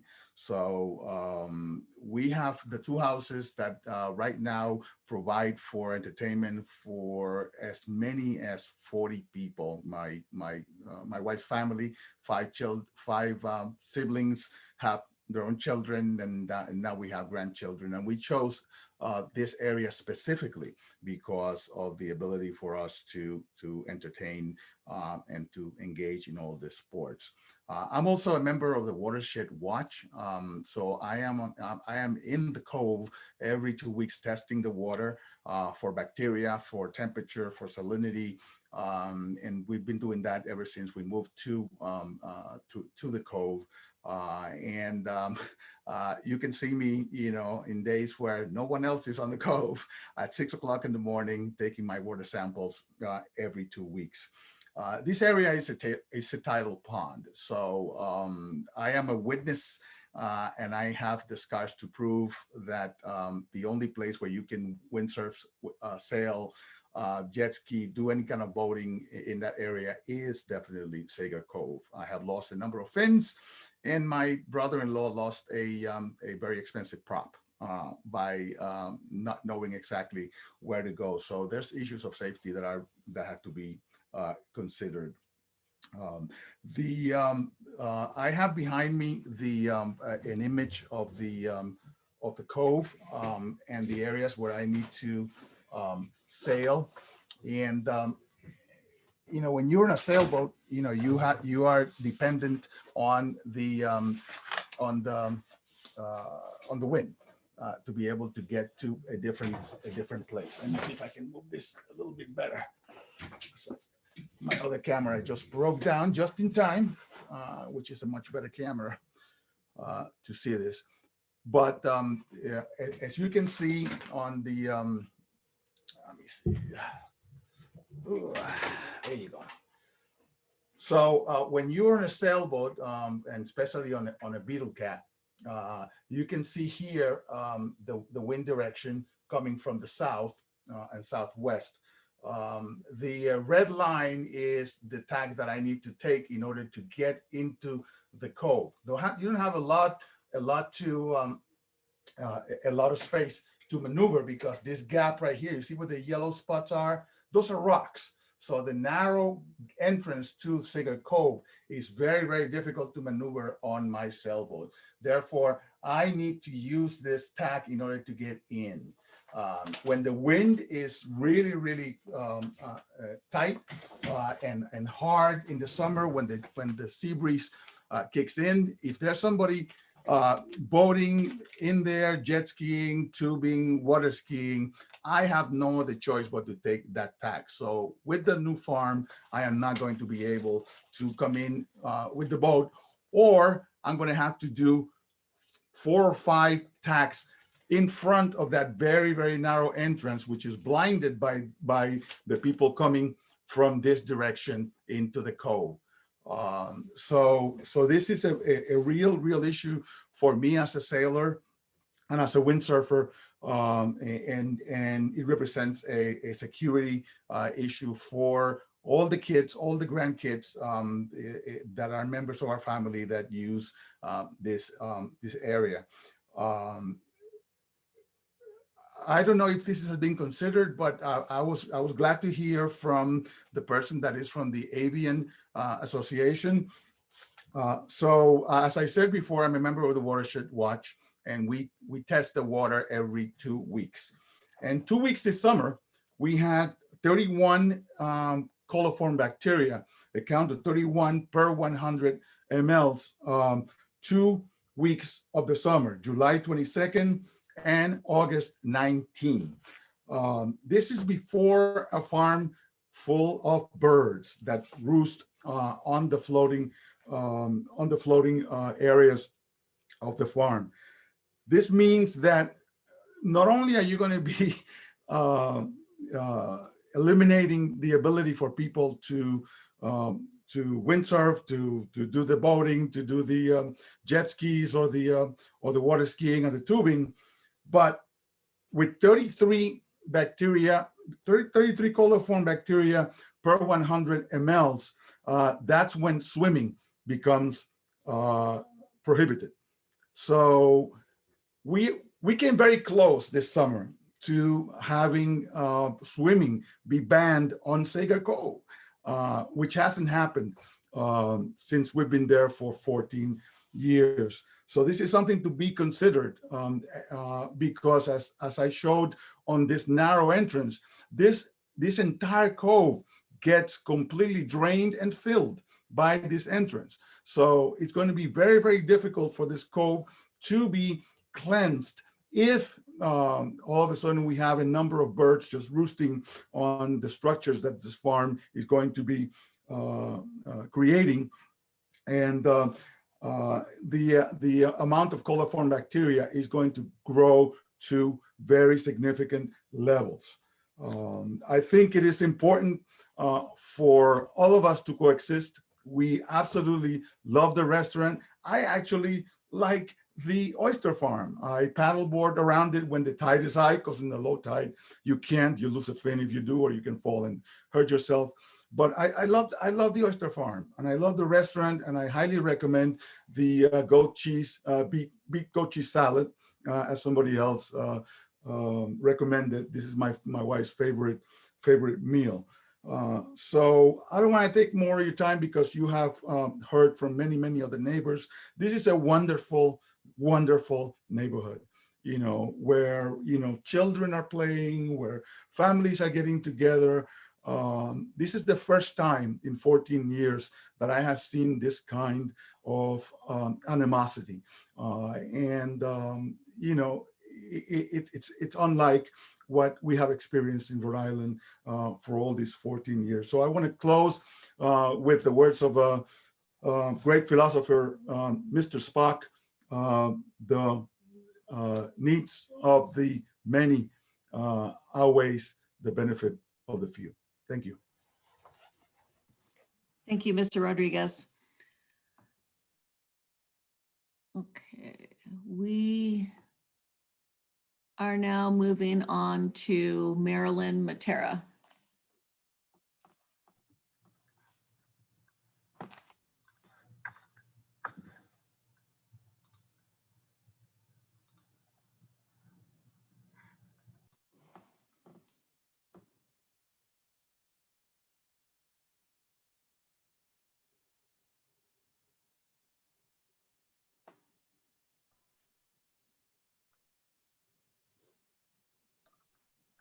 Good morning. Can you hear me? Yes, we can. Thank you. My name is Meryl Kira, and I live at 62 Park Avenue, Matunic Beach. And I've been a resident of Matunic Beach for over 75 years, and Cedar Cove has been a peaceful haven for thousands of families, friends, and visitors for over 125 years. This cove has provided a safe place for young and old to enjoy the various water activities. Many of us that grew up on Cedar Cove are now seeing a 5th generation of families using this cove. I am strongly opposed to the granting of additional acreage for the Raso Subcommittee proposal for the following reasons. In the early 1940s, the public access area at the end of Lake Avenue was used as a small beach for small rowboats, canoes, bathing, and core hopping. There's always been moorings in this area. As the population has increased, watercraft have began to grow and more moorings and docks have appeared. Today, with the increase in population in the South County Matunic area, including permanent summer residents and renters, the use of the pond has increased drastically. Presently, we have 22 moorings, 26 docks, all of which have 1 or 2 motorboats, plus up to 45 kayaks on the shore at the end of Lake and Washington Street. We are talking about 48 stationary areas with boats. Besides the permanent docks and moorings, there are 4 public access boat ramps which come into Cedar Cove. They're at the end of Park Avenue, Lake Avenue, Washington Street, and Water Street, which all merge into the narrow opening and in and out of Cedar Cove. With the area beaches continually reaching capacity, the use of this pond has quickly become overpopulated. Many times you have to wait your turn to come in to drop a passenger off or to board a vessel at the end of Lake Avenue access area. In addition, many children and families are once again using the pond for swimming, as well as using flotation devices in the low water areas, particularly at the end of lake. At any given day, you will see a multiple of water activities trying to enjoy Cedar Cove. Safety for what? Safety, I'm looking on that form, safety. I impress that word continually. For water skiing, wakeboarding, and tubing into the area will now be impossible to maintain with the 3-acre proposal for oyster farming. The area needed to safely turn a boat, pulling a skier, will be significantly reduced with the addition of an anti-oyster farming equipment in this body of water, as well as a vessel and several people a day harvesting. Boaters cannot go into the mooring field to turn while towing, therefore restricting the ability to turn the boat to larger areas of Cedar Cove.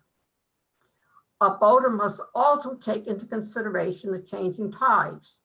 The sides of the pond are shallow and rocky. Even kayakers have to safely distance themselves from the shore, or as skiers, jet skis, and other boats come in and out either to dock or moor their boats. The entire Potter Cove has seen a dramatic increase of recreational use over the past several years alone. Another critical issue to be considered is the many boaters from the upper part of pond have been moving to Cedar Cove. The upper pond is a very popular water skiing area, has become so congested that boaters are using Cedar Cove as an alternative, therefore increasing the boater activity there. There are many boats coming into the area from other parts of Point Judith Pond that you frequently have to anchor and wait your turn because only 2 boats can navigate safely. Here's that word again, safely. And while towing a skier or a tuba, we have to, right now, this past year, my family have gone out to try to ski in that area because Cedar Cove was congested. We were down Potter's Cove and we weren't able to ski there either.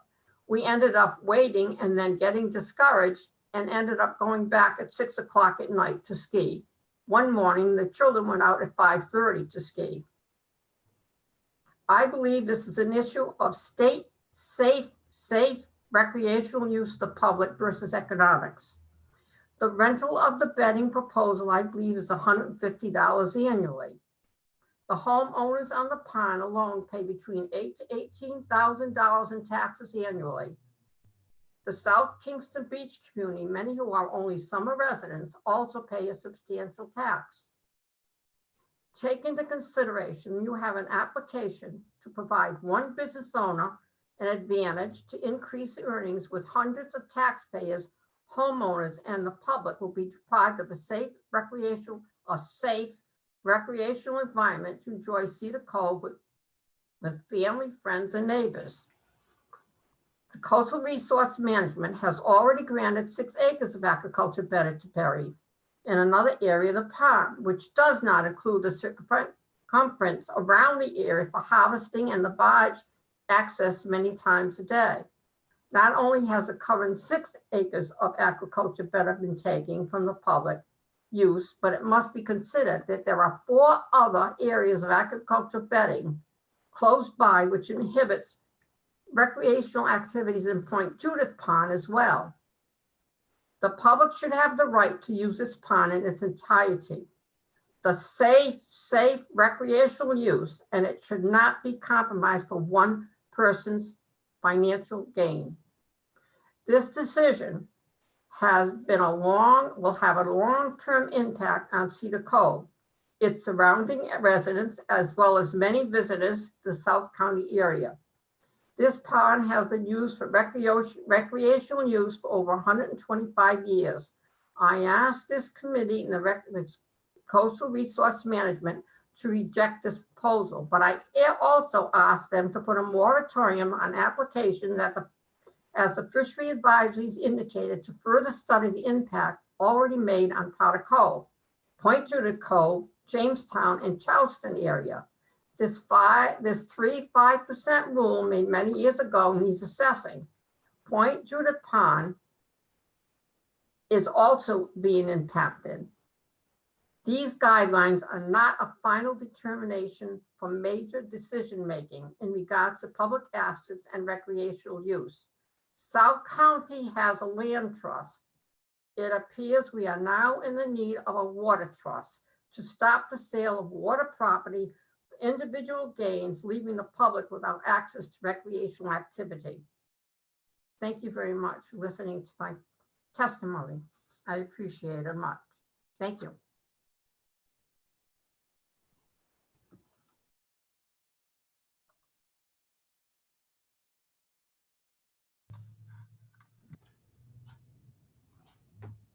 Madam Chair, you're on mute. Thank you very much. Okay, I think we're going to end with Miss Matera today. It's 12:54 and we don't have a full 10 minutes if someone wanted to use it. So next time we will pick up with Matthew Wilkes and we have 35 to 40 more people to get through. And we get back together on December 30th at 10 a.m. It will also be a 3-hour meeting.